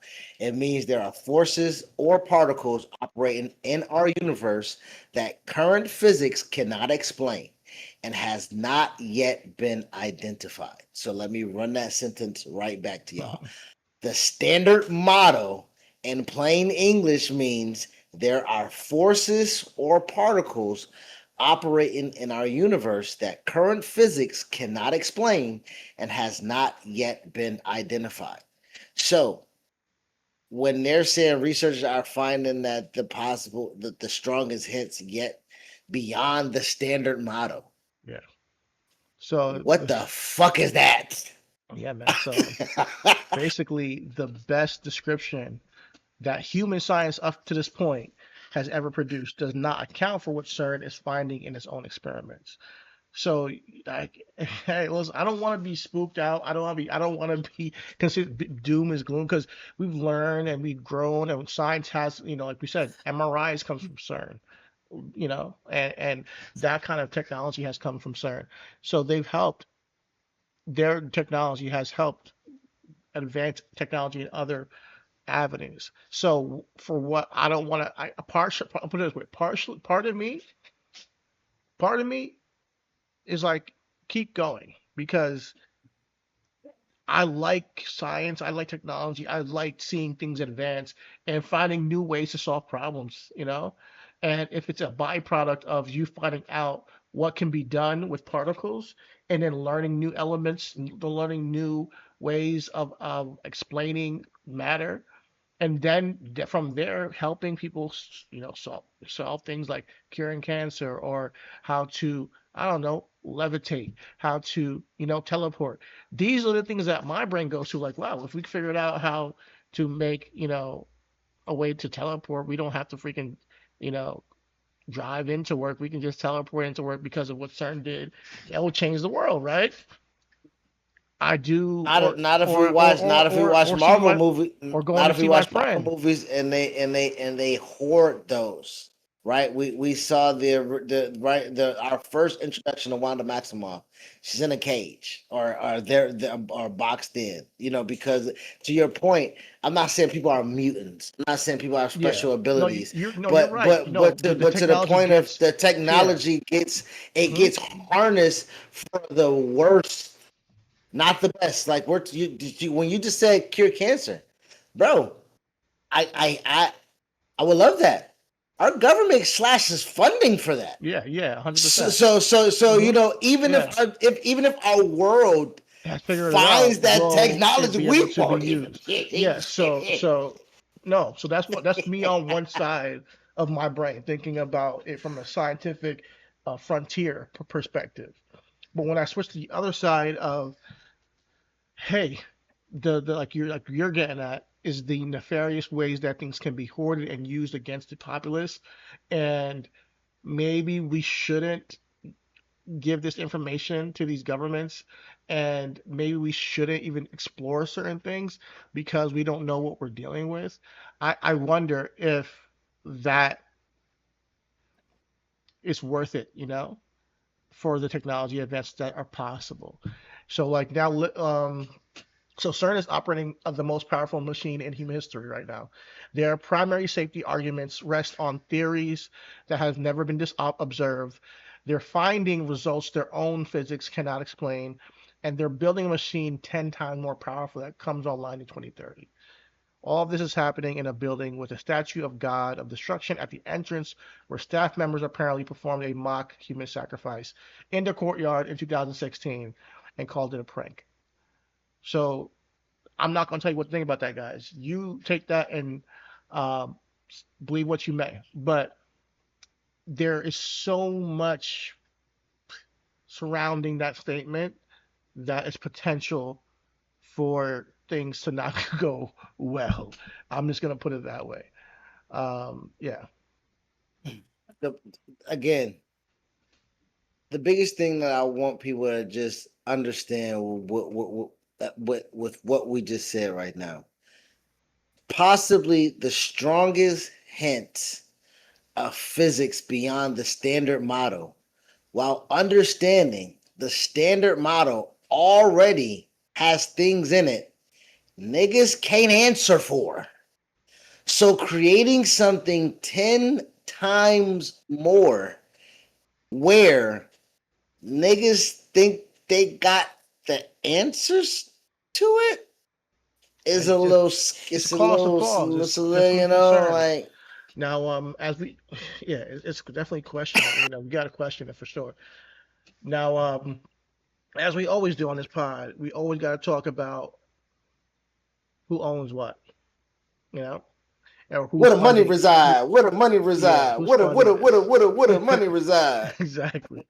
So, at this point, we have 23 members of state, 1.3 billion Swiss francs annually are funding this project, and that was founded in 1954 specifically to ensure physics research and peaceful application after the atomic bomb. The founding documents say purely peaceful character. The peaceful character clause has never been enforced by an independent auditor. So CERN essentially self-audits and self-certifies themselves. So this was a peace application while receiving a statue as a gift with this was a peaceful application after the okay, hold on, Chidi. Just give me 1 second. Give me one. Keep this. Take your time, bro. Yeah, this is where the governments come in. And this is where we have them regulating them damn selves. Yeah, the government is funding CERN are the same governments with defense ministries, weapons programs, intelligence services. So every discovery of that CERN advances physics knowledge. We were just talking about this. Every advancement they have, every advancement in physics knowledge is by definition of dual use. The internet was a byproduct, and we want to know what else has been a byproduct. Who has access to these byproducts before the rest of humankind? So who has access to the findings of these?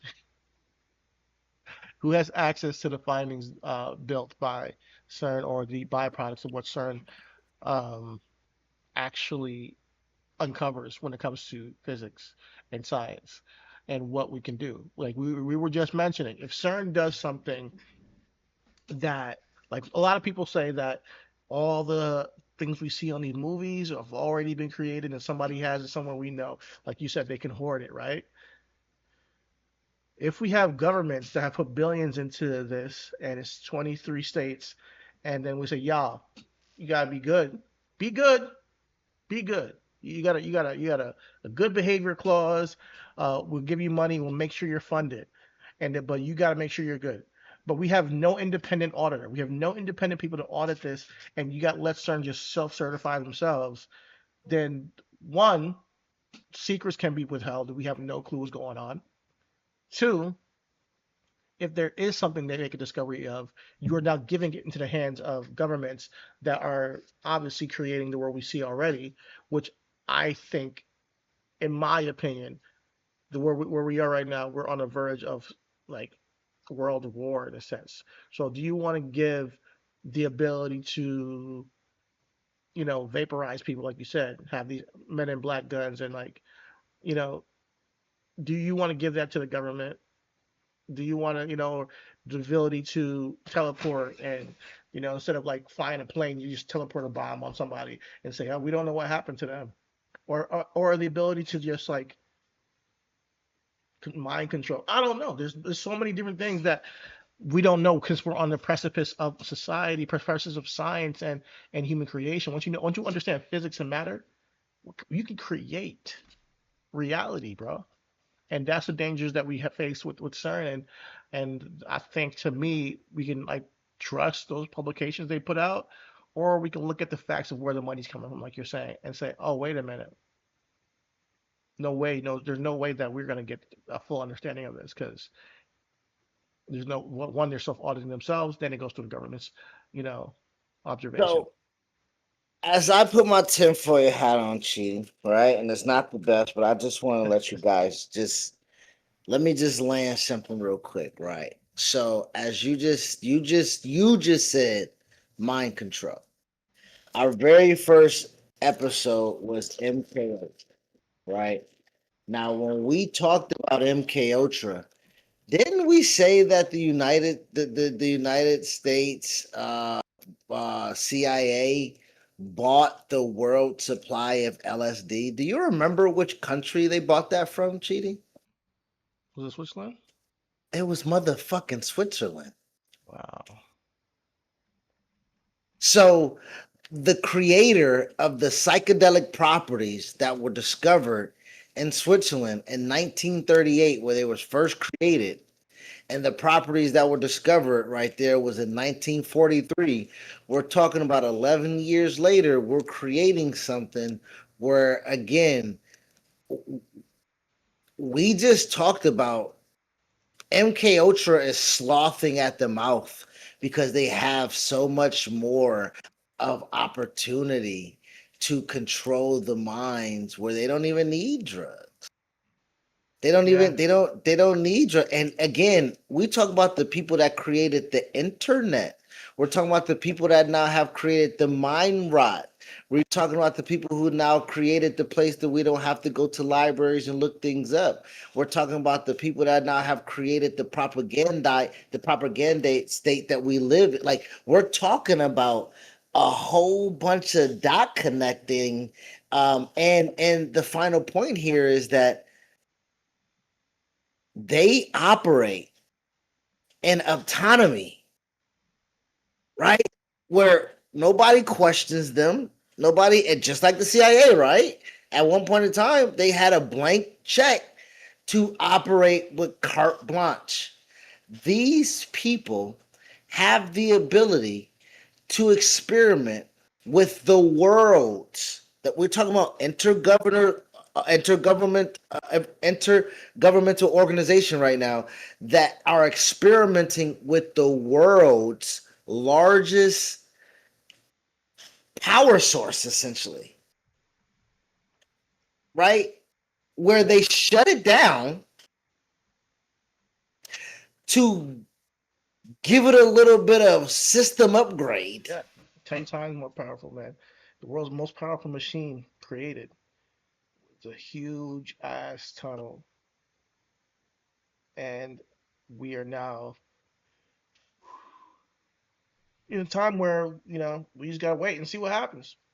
Whether we get sucked into another black hole or if we're already in one. Where the fuck are our Avengers, man? Where are our Avengers? Where is our Avengers, bro? Where's our Franklin? We need somebody to help shape shift our reality back to, again, that's what happens in the comics, right? After Battle World, Franklin had to come and you know what I'm saying? Don't spoil it for me. So I think what in the comics? I haven't read that one yet. Respect. Yeah, I'm getting to Okay. that. Yeah, yeah. But Okay. no, Okay. but that's what I assumed was gonna happen. But yeah, but I'm not as a couple confirmed. But no, you're on it too. You're onto it, bro. Like it's really we need to just kind of just take a moment to just be aware of what's going on and just keep on learning about these. I know it's a conspiracy theory. Now, granted, like it's a conspiracy theory, so all this stuff that we're saying is up for misinterpretation and misinterpretation. And to be quite honest, we could be completely off base. We could be like, yo, CERN is really doing this shit. It has nothing to do with any of this shit. Some people they think they can do weather control. CERN. But I don't know. Yeah, hey nigga, somebody doing something. It's hot as fuck.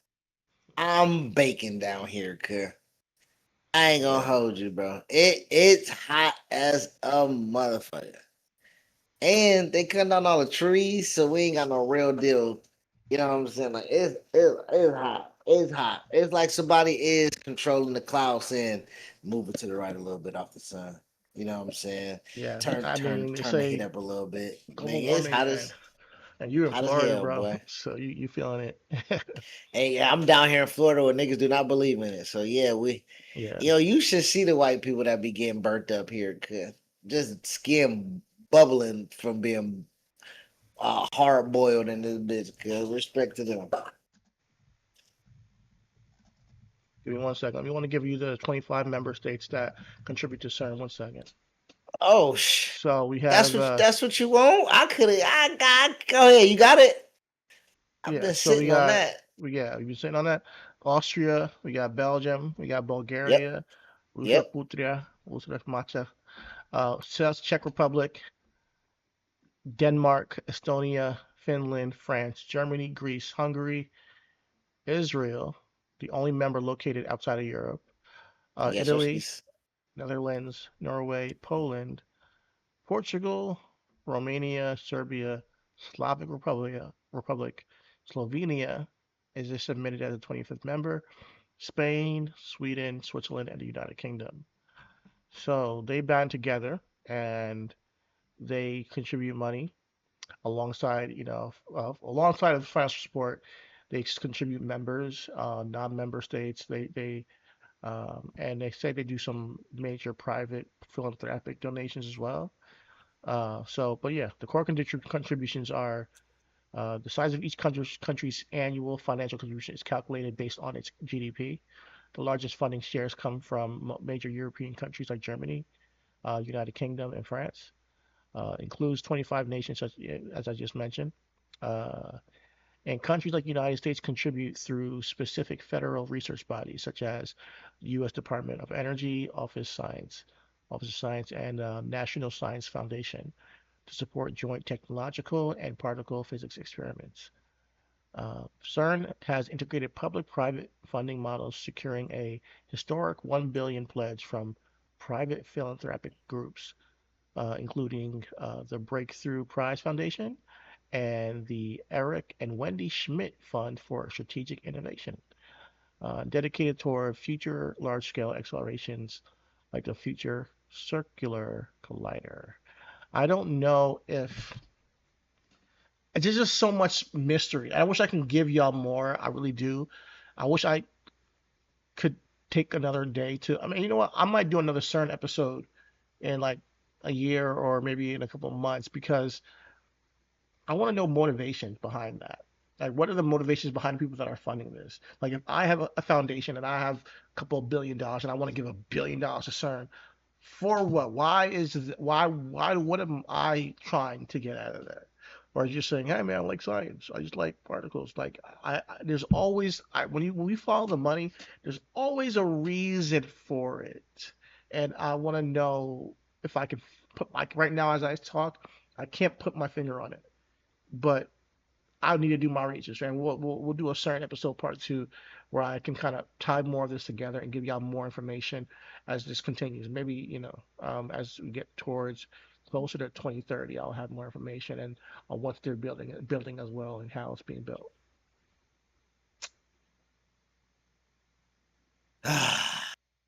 Man, Every time we learn something, man. But it might not be bad. It might not. We are just conspiracy theorists right now and just, learning new things about this thing. But whenever we talk about particles and God particles and colliding particles and saying, yeah, no problem, like, yo, particles hit the earth all the time and we haven't been sucked into a black hole. I think there's a level of curiosity where it gets to a point where you're like, man, are we trying to be God? Are we trying to play God? And when it comes to even the whole clone meat stuff, uh, so it's just I'm worried about how these things could be manipulated and used for nefarious purposes. And yeah, you guys you guys can call it yourselves, man. Well, I will end the conspiracy theory again saying that the United States is not necessarily a part of CERN, but I ain't gonna hold you. Maybe their money helped funded it as we bought all that LSD in 1953. CERN was founded in 1954. I mean, as I said, they're still giving money to them. And I'm saying, nigga, like we on the low. To the U.S. Department of Energy, so through the Office of Science, they are still doing some private funding. As an observer state, but they still get money. Yeah, so, observing state. Hey man, we heard about that bicycle day over there in Switzerland. Man. What's up with that trip? I don't know what's going on, man. I don't know what is going on. But Switzerland, for it to be on the border of Switzerland and France, I wonder why. So well, those are questions I'll probably ask out myself and do more research and bring that to you guys on our next episode of CERN. But man, do you believe in the Mandela effect, guys? You tell me. Do you believe that CERN is a proper a proponent of that? Do you believe that this is an occult, ritualistic, scientific project to bring portals and demons into this world? Do you believe they control the freaking weather? Do you believe that we're already in a black hole? You leave the comments down below. You let us know what y'all believe, and we will respond. And we will keep this. We'll keep looking into this. And for everybody that has joined us, thank you again. We had a wonderful week of content. We had a wonderful month. We got another week before we end out this month strong. We've already talked about what we got ahead of us. Again, Spider-Man for us Marvel fans, SummerSlam for us wrestling fans, training camp OTAs for us football fans. Oh my God, nigga, we're entering the danger zone of happiness, bro. Yeah, we're entering the danger zone of happiness, bro. Oh, before we leave, can you take the overlay down? I already was gonna do that. You already know? Yeah. Yo, before we get out of here, we gotta talk about it. Breaking news that started the weekend cycle. The king has decided his throne. He's going to Philadelphia. What the hell? I said Philadelphia or Miami. That's what I said. Actually, I said Philadelphia first. And sure enough, he's there. Listen, I'm a LeBron fan. Let him do what he wants in his career. And let him enjoy. This is going to be his last year, most likely. They're doing a whole documentary, but maybe not. We'll see. I think he got 2 years. I think he got 2 years. He got 2 years, but I think he got 2 years. His son announced Bryce. Bryce is moving from Arizona. He went to Arizona as a freshman. He's going to be transferring to Villanova, so he's going to be up there in Philly. So he's going to be close to Pops. You know what I'm saying? So I think Brian want to stay around to see both his kids in the league, and if he's able to do that. That'll be fire, bro. So Bryce is gonna be in the league in 2028. I think Bryce can be in. I think Bryce can. I don't know if he can come out next year. He will have to have a breakout year for me. Knowing like who I'm looking for is Gilson. Next year, college basketball. Gil's son is playing at USC. expecting him to shoot that bitch every time. Yeah. But I think right now for Bryce, I think him going to Villanova again, a great program.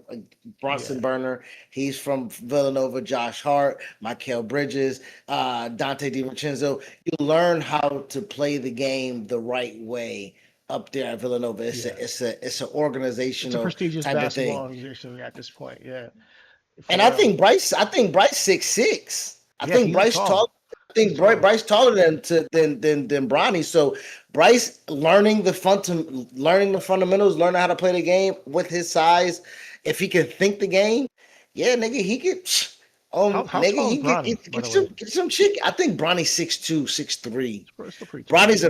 Bronny's a freak athlete though. I think honestly, nigga, Bronny, transfer to soccer, please. We need you for 2028. We need that athleticism, bro. We need that pure athleticism. You just because you're athletic doesn't mean that you know how to play soccer. I'm saying purely athletic guys like Odell Beckham. He plays football. He has the footwork. He can play soccer. Ocho Cinco. He plays football. He has the footwork. He plays soccer a little bit. All I'm saying is that, I think that there's different levels to this. It's like I'm saying. You think it's different? You think it's different? Gymnastics. Go. But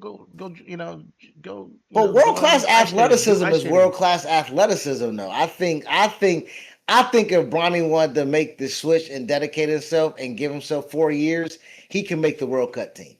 I ain't gonna hold you. That's my confidence in the pure genetic. We're not that great anyway, so maybe. That's what I'm saying. We need somebody to save us, nigga. We need a real Captain America. Bronny James as Captain America in the fucking 2020, 2030. Oh, damn. Are we gonna have a World Cup in 2030? We talking about the Great Reset. I don't know. So, let's talk about Brown real quick. He's in Philly now. Got Jalen Brown. You got the young stud over there. What's his name? Tyrese Maxey. We got BJ Edgecombe. You got Embiid. Hopefully he stays healthy. What do you think they can do this next run? I mean, without getting LeBron, I thought Philly was good. Or you think they're a championship contender? I mean, they were East. They were East contender. I mean, the East is gonna be tough. Like, let's be real. Knicks is champions. And everybody said, "Oh, they won it." Respect, like no disrespect to the Knicks or nothing like that, but they won it. They won it with a dog, with Jalen Brunson, and then niggas behind him. Well, Maxey a dog. Maxey a dog, right? We're looking at Toronto. Toronto got Kawhi Leonard. Well, we don't know. Not gonna look. They trying to get him back, but Scotty Barnes is a dog, right? You know what I'm saying? You look at that division alone is Knicks, Boston, Philly, Raptors. Those are all potential playoff teams. You know what I'm saying? So like, I'm looking at and honestly, I'm gonna hold off on Boston. I know they made their deal. They did what they did, and they got rid of Jaylen Brown. They traded him, and they thought that the sum was better than what they have. And realistically, Jaylen Brown without Jason Tatum led them to a 2 seed last year. I don't know with the step up in competition if Boston will be able to maintain that. So now we're looking at. I don't think so. You don't think so? Do you think that Boston losing Jaylen Brown? Is it because of losing Jaylen Brown, or you think that it's because they always? Do you think that pretty much does Jaylen Brown leaving actually hurt them, like actually change the team, or can they do better now with just Jason Tatum leading the charge? My thing is, I don't know. This is my thing. You're talking about you're doing better with your sole nucleus person coming off of a torn Achilles, who couldn't even finish the series because he had calf soreness, and everybody knows that once you got calf soreness, you gotta rest it because that's the Achilles. So you're talking about You're talking about people who are analyzing Jason Tatum, and when he's coming back and he's dunking, but he's not landing on that leg. He's thinking about where he's landing. Like you're a year from that now removed, maybe he's back to regular form. Hopefully, not in his mind so much because he played. It's not like he didn't play this year at all. Respect, but this is my thing. Respect to that. Respect. He came back because Dame is Achilles, right? We're talking about Tyrese Halliburton and Achilles. I don't think that they are at Jason Tatum's. But this is my thing. The nucleus now is around Jason Tatum. My thing was the nucleus was around Jaylen Brown, knowing that Jason Tatum was coming back. So you still had the nucleus of Jason Tatum, Jaylen Brown, right? The nucleus of Boston was always the 1-2 punch. So Jaylen was just holding it down until Jason came back. Jason's by himself now with nobody to look to. I don't think so. I don't think so. Let's say he's healthy though. Let's say he's good. You still don't believe in him? No, Kevin Durant was and it's my thing. Kevin Durant, my thing is based off of what I've seen. No, of course. Kevin Durant popped his Achilles in 2019. He was the reason for Golden State being over the hump. Now, granted, Golden State won a championship already, but he made them a juggernaut. Kevin Durant has came back from his Achilles. Kevin Durant has balled out. Kevin Durant has been all NBA, all world. But realistically, the teams he's been to are surrounding themselves around Kevin Durant. Now, I'm not saying he have good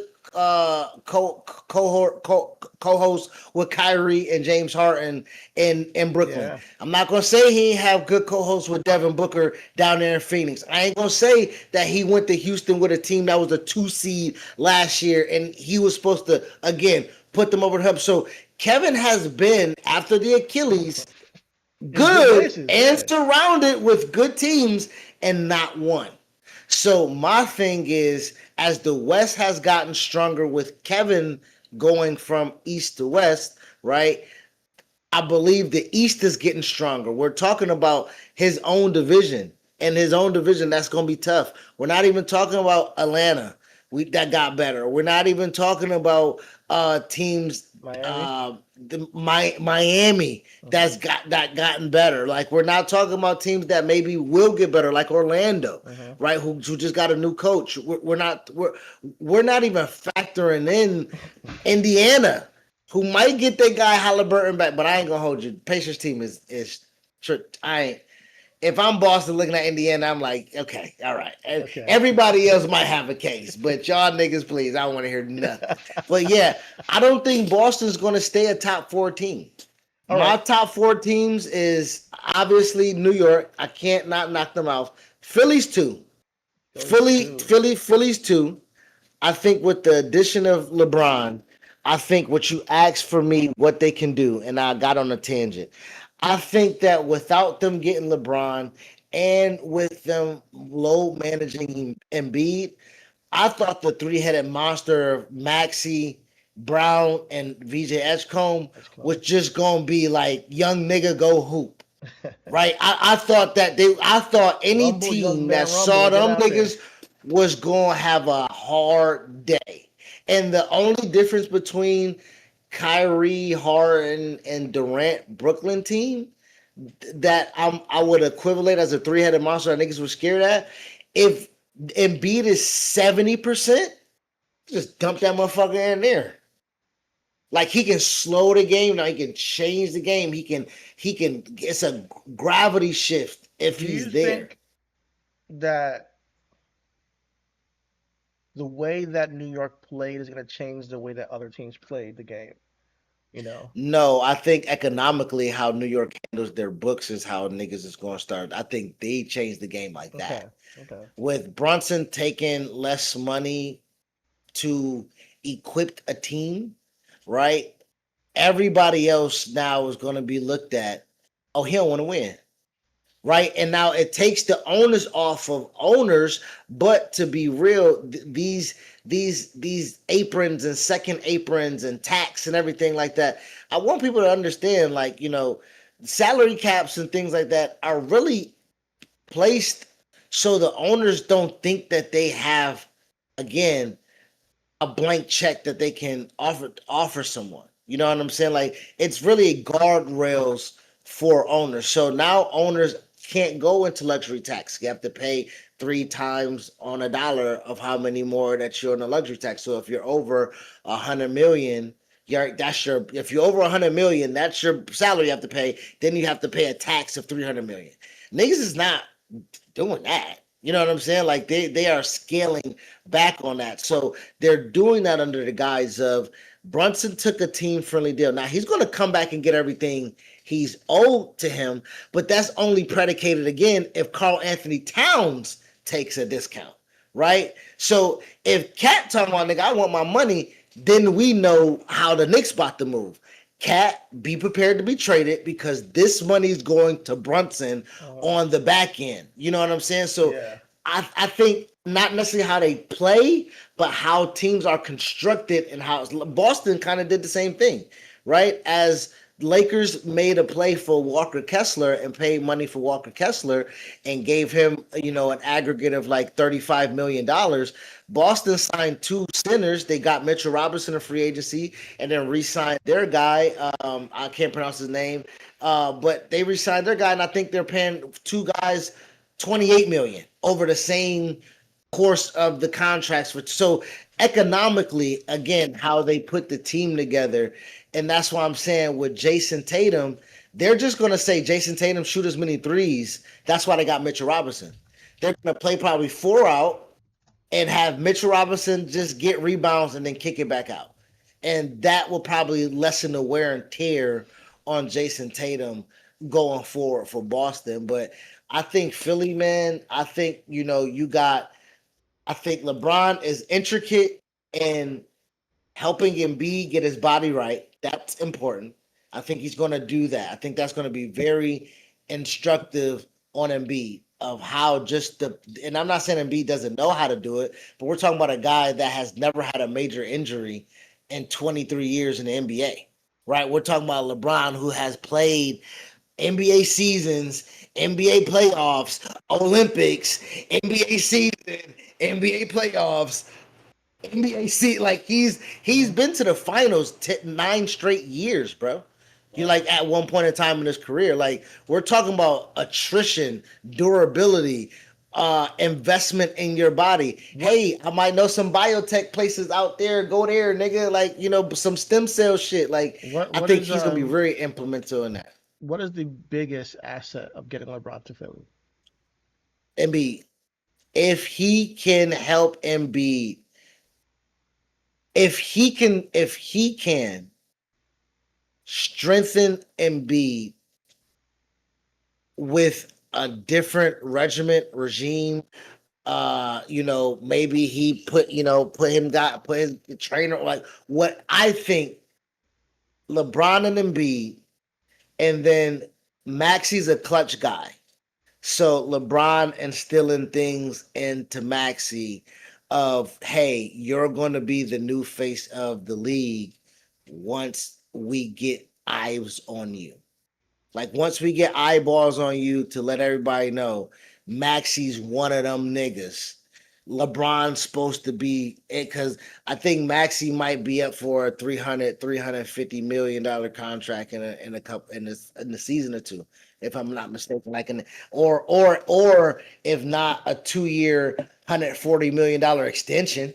Yeah, man. You know what I'm saying? Like, so like, during the pandemic. Yep. Now he's kind of broke out. But schematically, does LeBron provide anything that's special for Philadelphia? Yes, as the 4-man, they just replaced. They as a power forward, LeBron has the advantage over everybody. Okay. Like, at the power forward position, I'm trying to think right now. Honestly,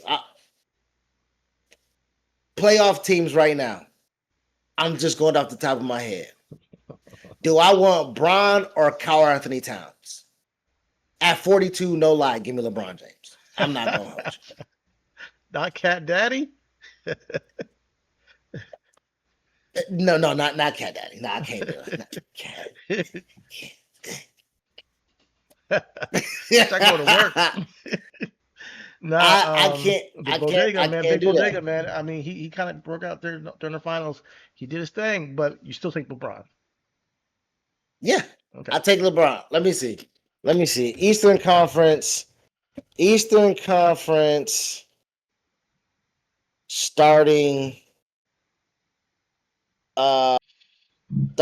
power forwards.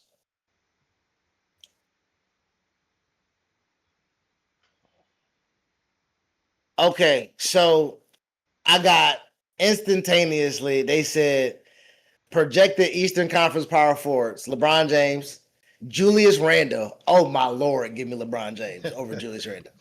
Bam Adebayo, give me Julius Randle over Dean Wade. Actually, Dean Wade is on the Sixers right now, so I can't even play. He's on the Sixers. So like, yeah, man, like I'm about to look right now. Okay, I'm looking right now in the Eastern Conference. Eastern Conference team. Paolo Banchero, give me LeBron. No doubt about it. Scotty Barnes, give me LeBron. No doubt about it. Who else in the Eastern Conference? Oh, these names is oh yeah. Yeah, he about to feast, nigga. LeBron James, Anthony Davis. Yep. Give me LeBron James. Okay. So like Philadelphia, man, you betting on them to win the finals, or you think it's gonna be? I'll put a little money on them to win the East. OKC, you know. I'll put a little. Okay, just the East. I'll put money on them to come out the East. I'll put money for them to come out the East. I think that LeBron and Philly first year, even if they don't win the chip, they win the East. Listen, I love LeBron, but I'm rolling with the Knicks now, because I used to just root for LeBron no matter what. But listen, man, the Knicks gotta come back. They gotta go back, man. I mean, their team is about the same, but like, I mean, we're right now, honestly, like, you know, Brunson over Maxey. I got you. I mean, OG and Jalen, a push, maybe. I mean, I might give, I might get. Yeah, I was just about to say I might give Jalen a slight edge, like, you know, no, but OG, he ain't no slight, right? So, you know, right there, you know, but center, Embiid, power forward, I'm taking Cat, and I think the biggest thing is VJ, the rookie, or the sophomore that's coming in. Okay, can he take not the biggest step back if he can learn how to operate in his role? Because again, Bron's not going to be there for long. So VJ, you don't have to sacrifice much, because the sum of you winning a championship is going to equal out your numbers dropping. You know what I'm saying? Like I would say, like if you averaged a dub this year and you average 16, 17 this year, I won't take that as a step back, bro. You just got LeBron James and Jaylen Brown on your team. You know what I'm saying? Like we can't argue that. You know what I mean? Like Jaylen Brown was a top 5 MVP candidate last year, and LeBron James is the greatest fucking player that you've ever seen in your life. VJ, you're like 19. You know what I'm saying? Like, so yeah, I'll take a step back for that. You know what I mean? I'll take a step back for that. Listen, man, it's gonna be interesting, man. Shout out to Jaylen Brown. Shout out to LeBron James. I'm big fans of them in particular, so I'm not hating on them at all. Like I just got rock with New York after the special year they had, but I'm big fans of them, especially on that squad. So if they are the ones coming out the East, I'm not going to be mad at all. I'll be honest with you. I mean, LeBron, he gonna have some tough nights. Again, Paolo is a tough. Pascal's a tough cover. Bam or Giannis a tough cover. You know what I'm saying? So it's gonna be tough. Yeah. I'm still taking. Giannis wanted him. Giannis wanted him down there. Oh, nigga, if Giannis look at Bron and say, "I'm taking your head off every time," oh, I'ma love that, boy. I'ma love that, bro. I think you're supposed to go back to Miami, man. But yeah, we'll keep you posted on the basketball coverage as we continue to go through that. But before we get up out of here, I wanted to just run through and get your takes on this. You got 38 Special. He's talking that shit. Jim Jones shit. Hold up, yo, Jim. I got a bone to pick. That's some whole shit worried about how another nigga clothes fit. With your house on the foreclosed list. You lost your crib in 06, and this nigga still homesick. What I really don't get, you wanna be a street nigga so bad that you got Alpo old bitch? But Poe says she don't blow dick. Poe says she don't blow dick. Man, this nigga talking like a boss, but ain't giving out no jobs. Nigga, you can't even go home and get a blow job. Before you made cash off rap, what was your job? Jim's story faker than the one fat Joe robbed. And your broad face type valid. Without that body work, that bitch would be shaped like Khaled.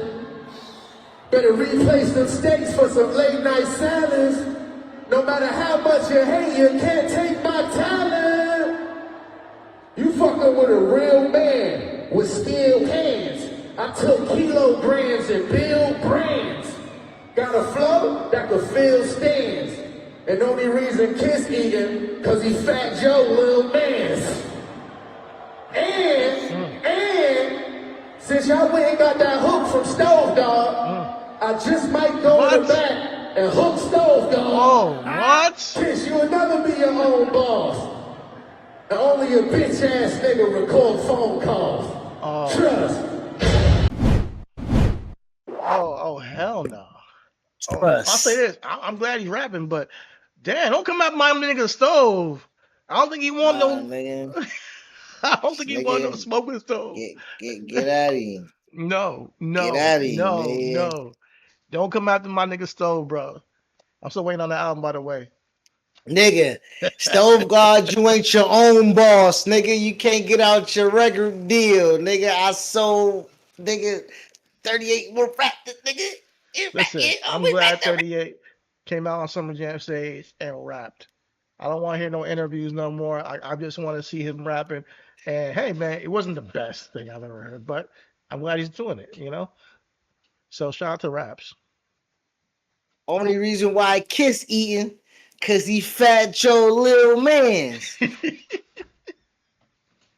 You got the hook from Stove God. I might as well hook off on Stove God. Yo, Stove, I cannot wait till you eat this nigga alive, bro. For real. Listen, like, Stove, don't fuck with that dude, man. Hook off. So what does he have to do with this, anyways? But the thing about it is, we speak of Switzerland, right? Stay neutral, nigga. Stove? I'm just like, listen, no disrespect. Just say he's gonna hook off on him. Maybe neutral. Listen, I'm telling. Listen, I'm coming from I'm coming from the beef era of Alchemist, Freddie Gibbs, and Currency. That love triangle they created Fetty. It was Alchemist produced joint. They didn't promote it. Shit happened. Whatever. Gibbs felt the type of way. Alchemist felt the type of way, but Gibbs felt the real type of way, and shot at Currency over Alchemist beats. And Currency is like, nigga, I just did a project with Alchemist. You let the nigga diss me? Oh, respect. I just know what type. I know, you know what I mean? Like, if you mixing, nigga, you gotta tell him somebody else gotta produce this. Like, that's what I'm saying as far as neutral. So when I don't know if Stove just made the hook, but if the premise was like, if they was in the studio together, he gave who was hook? Jadakiss? If Stove God gave Jadakiss and Fat Joe that hook in the studio together, and Stove heard the verse that Kiss laid with the controversy that we talking and about. they boys, so 38 Special, so gotta go back. I'm assuming I'm assuming upstate. Yeah, exactly. You know, I'm assuming we got same circles. You know, same profession. You know what I'm saying? Yeah. You know what I mean? Like, you know. But then again, this is this is the gods. You know, this is Fat Joe, Jada Kiss. Like, they want to hook for me. I'm gonna say no because 38 Special. Well, this is the thing now. Like, so I don't know what 38 Special relationship is with the hometown team of Griselda. Well, I know it used to be a lot of Benny in 38 Special. You know what I'm saying? And I'm not sure if Benny ever really had a relationship with Stove God, but I know Stove God got a relationship with Wes, and we know Wes Benny and said Benny's everybody cousins. can't go, and I'm pretty sure he meant that shit. Oh, well, everybody can't go for sure. So, and if we don't get no more stabbed and whatever that they got to get the tapes that 38 Special and Benny got, then I think Benny will be okay. Okay. All right. We'll see. But yeah, I just figured I'll end off on that since I. Did you see? So you heard the rap. So I mean, you saw. So you didn't see the music video then? Which one? 38 Special. He dropped a whole song. Did? Yeah, let me see if I can. Since we on the topic, let me see if I can just. Are we gonna be? I did that because I don't think we're gonna get. Okay.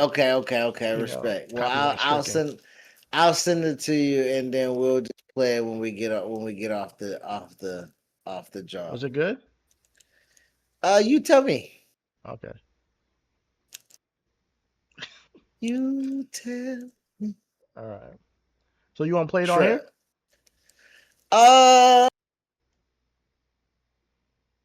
Nah, we had a good show. Yeah, I ain't risking my I ain't risking my shot. Sorry, Space. Sorry, Space.